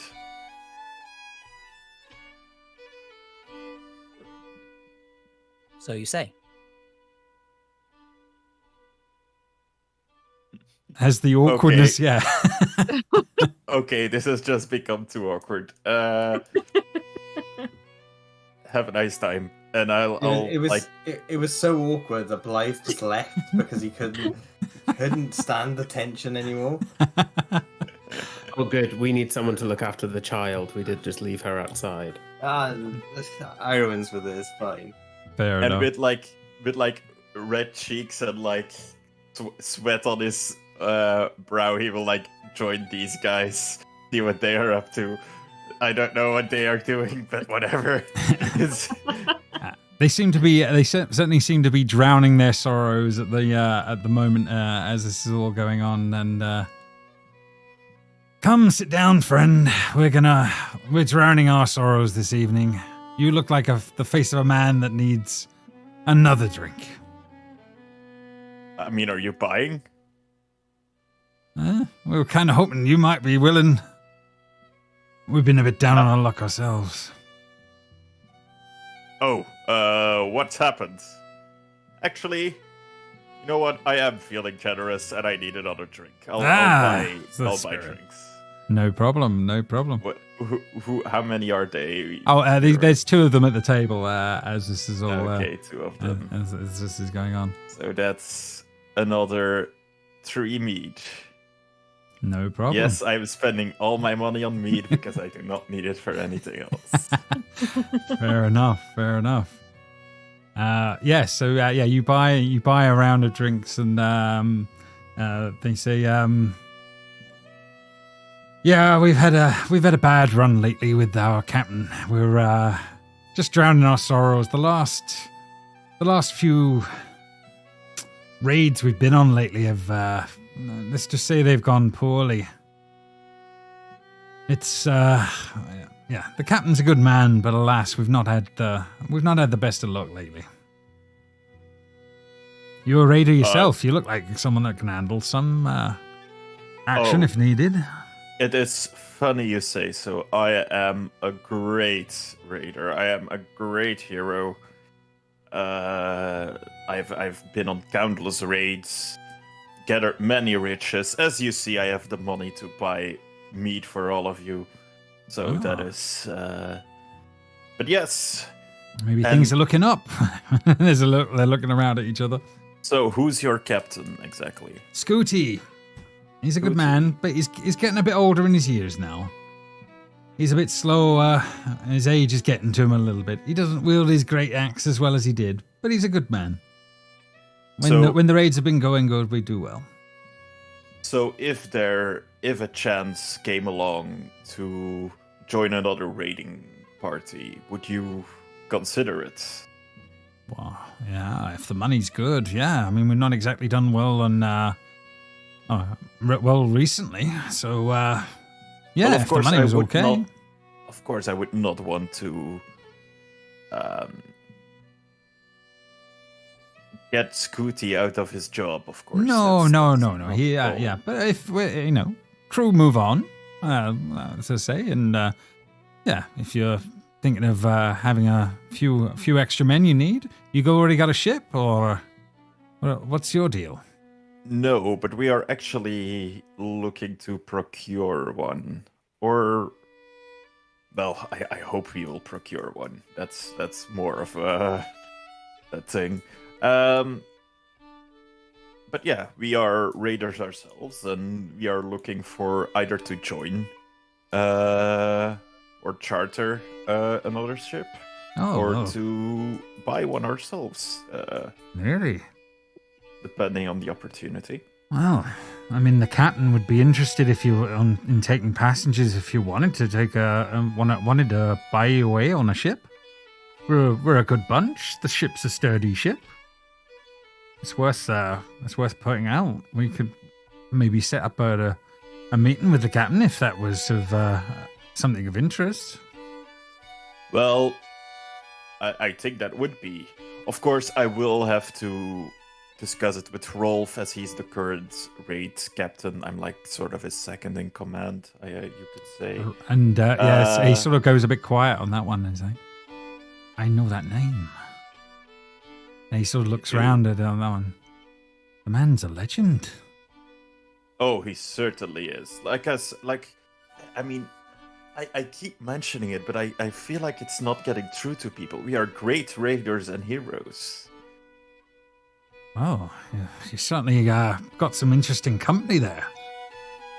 Oh, I mean, I'd be happy to put things forward, but yeah, we'll enjoy the evening with you, that's for sure. And he sort of, as long as you're buying drinks, Baldor, they're happily carry on chatting with you for part of the evening as this is going on. Cool. No problem. I will raise the horn and carry on drinking with them. Yeah, they're happy doing that. As this is going on, the rest of you are drinking amongst things. A man comes up onto the stage as this is going on. A strangely dressed figure in green, kind of acting slightly comedic, kind of jester-esque would be the rest of the. They sort of. Emerges from some curtains on the stage at the far end of the hall. He starts to make little hand gestures and cast shadows on a wide on the sort of the walls, and sort of there must be some magic involved because it's literally making some of the shadows change shape. And he is making pictures of varieties of creatures against the wall. Some are actually quite convincingly done.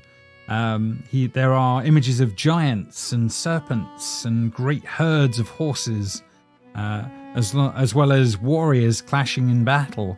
And it's sort of the audience seems to be laughing loudly as this man is sort of feigning being frightened of his own creations, and until he collapses and rolls back into the curtains, and then leaves his head behind as an image for a moment, and then it disappears away. It seems to be he's telling the story of what to some of you would be obvious, of the story of Murgle and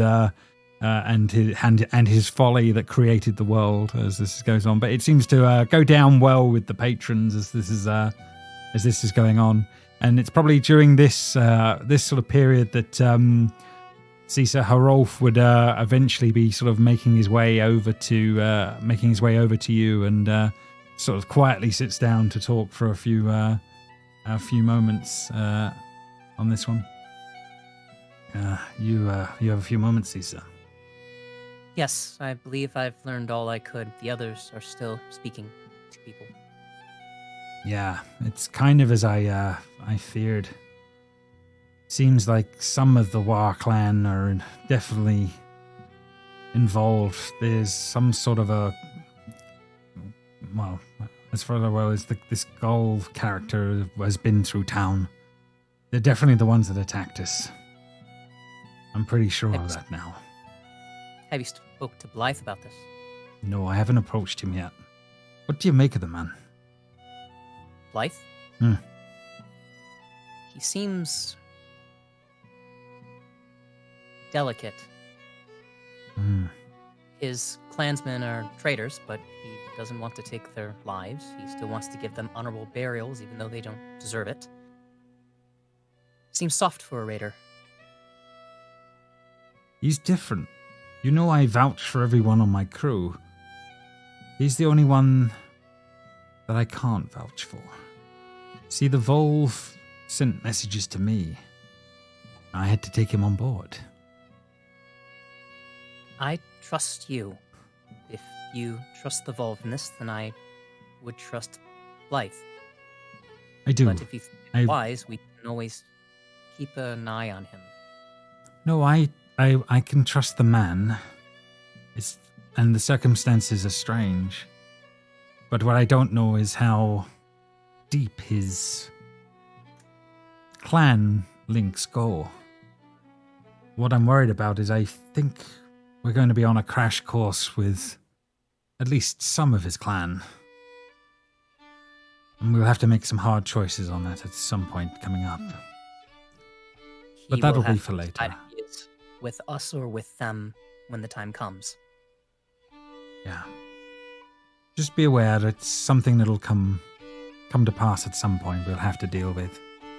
But in the meantime, it might be worth eventually sounding him out to see how strong his clan links are. He did recognize the caster on the ship by name. Yeah. It's certainly something. But that doesn't necessarily mean his allegiances lie in that way. We just need to know more. I just don't know enough about the man. We could ask him. Yeah, we need to work on that. I could help if you want. Definitely. We need to work on it. And he starts having thinking more, pondering a little bit as this is all going on, and drinking a little more, and figuring it out as that is sort of happening there. And I think we have one more chance for a D20 roll for the for the evening before we will call it for tonight, and we will come back next time. But is anyone willing to give the random events table one more hit for the evening today? I'll go for it. Yeah, go for it, Baldur. Let's see how that's I going could see on. Seb moving on cam. I knew he wanted to, but he wanted to check with everyone first. Fair enough on that one. No problem. So this is very good timing. So as this is going on, Baldur, one of the raiders on one of the tables on the other side sort of gets up and starts having a bit of a shouting match with one of the guys that's on your table, and they start arguing about things, and so they both have had a fair bit to drink as this is all sort of going on, and the other one on the other table is like, if it actually had come down to a fight between Lux and Scooty, Lux would have handed your captain his arse 100%. They would have definitely been down for a count on that front. And he's the sort of semi friend on your table. Sort of gets up and sort of says, "That's funny, because I heard that back in the day when they did have a fight, it was our captain that actually won that fight." And he's like, "You dare!" And they sort of square off to each other as this is all going on. Does Baldur get involved in any way as this is going on, or do you let them play out? Right. So it's not actually coming to a fight at the moment. They are drunk and it looks like it's about to turn into a brawl. Yes. They're going to be fighting for the honor of their captains in moments, is probably what's going to happen. Does Baldur let it play out, or does he have any event?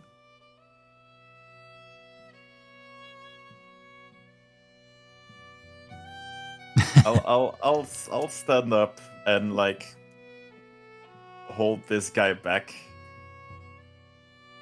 There is no reason to have this fight. If you want to know who of your captains is actually the strongest, let them fight. Let them figure it out. There's no need for you to do it amongst yourselves. What will that prove? You're taking interest from your small friend there. You're taking notice as you're holding him back on that front, and he sort of squares. This guy sort of squares up to you in the moments on that one, Baldur, and sort of looks at you. At that point, like his eyes sort of like go wide. You're calling me small? he's opening his. I was going to call you tiny. I hit him in the face. Okay, so in the moments then, we're going to have you two squaring up, and we will see how that plays out. Okay, time for a bar fight. 1 second, so change the routine here on that one. Right, okay, so we're going to add you in, and we're going to change from the tavern music to something a little bit more up. If it was anything else but saying, "Oh, you're small," because I've said since the beginning he has a little bit of a Napoleon complex, and he's very sensitive about that. If it was anything else, I would have. It would have gone off in the moment. Okay, so as that goes, so yeah, you will obviously get the first punch in before the round will begin, and then obviously how much has Baldur drank? That is the question. How much do you think? How far in is he? Would be the first question. Like at least one, like horn. And like about half it is second. Yeah, no, it's absolutely fine as this is going on. So yeah, you will get the surprise of the first attack, if that makes sense, because of you're hitting him first. So you can go for it. Okay. Yeah, you will definitely hit for 12. Oh my God, you really knock him. And because I have this.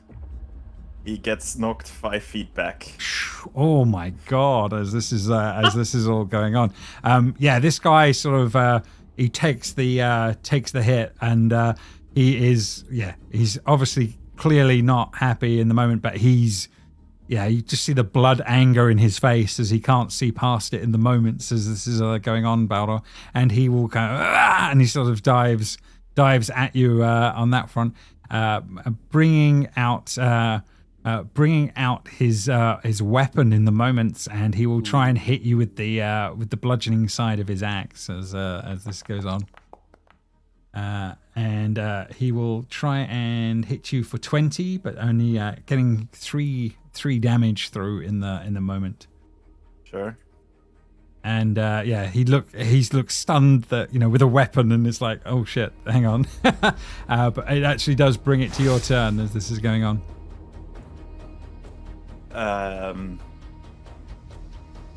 So first unarmed attack again.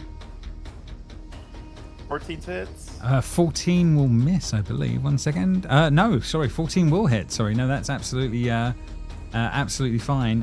Yes, for some reason we're targeting. So you're for 5. Okay, yeah, he will take that. And then second attack because of martial arts. Damn, yeah, fair enough. For another 8. Fair enough. And it's for those watching around, you just see him crack. Was he going lethal or was he not in the moments? Is the question. No. I'm assuming not. I'm not killing a man in the middle of this bar. No, fair enough. But what you guys see then is you see Baldur, take a good crack at this guy, knock him back. The guy comes running in with a weapon, hits him, and then there's sort of a pap, and it's almost over before you can even realize it, and the guy is down. I'd like to think I sent him flying again into one of these tables. Gets smashed against one as this is going out, and he's out like the light. And then in the moments there's a roar of the sort of the crowd around as this is going on, as this dragonboard is getting up to try and take a look at this at this downed one, and this guy is looking around at you, sort of impressed in the moments as this is going on. As calling me small. As the combat will be ending in the moments, and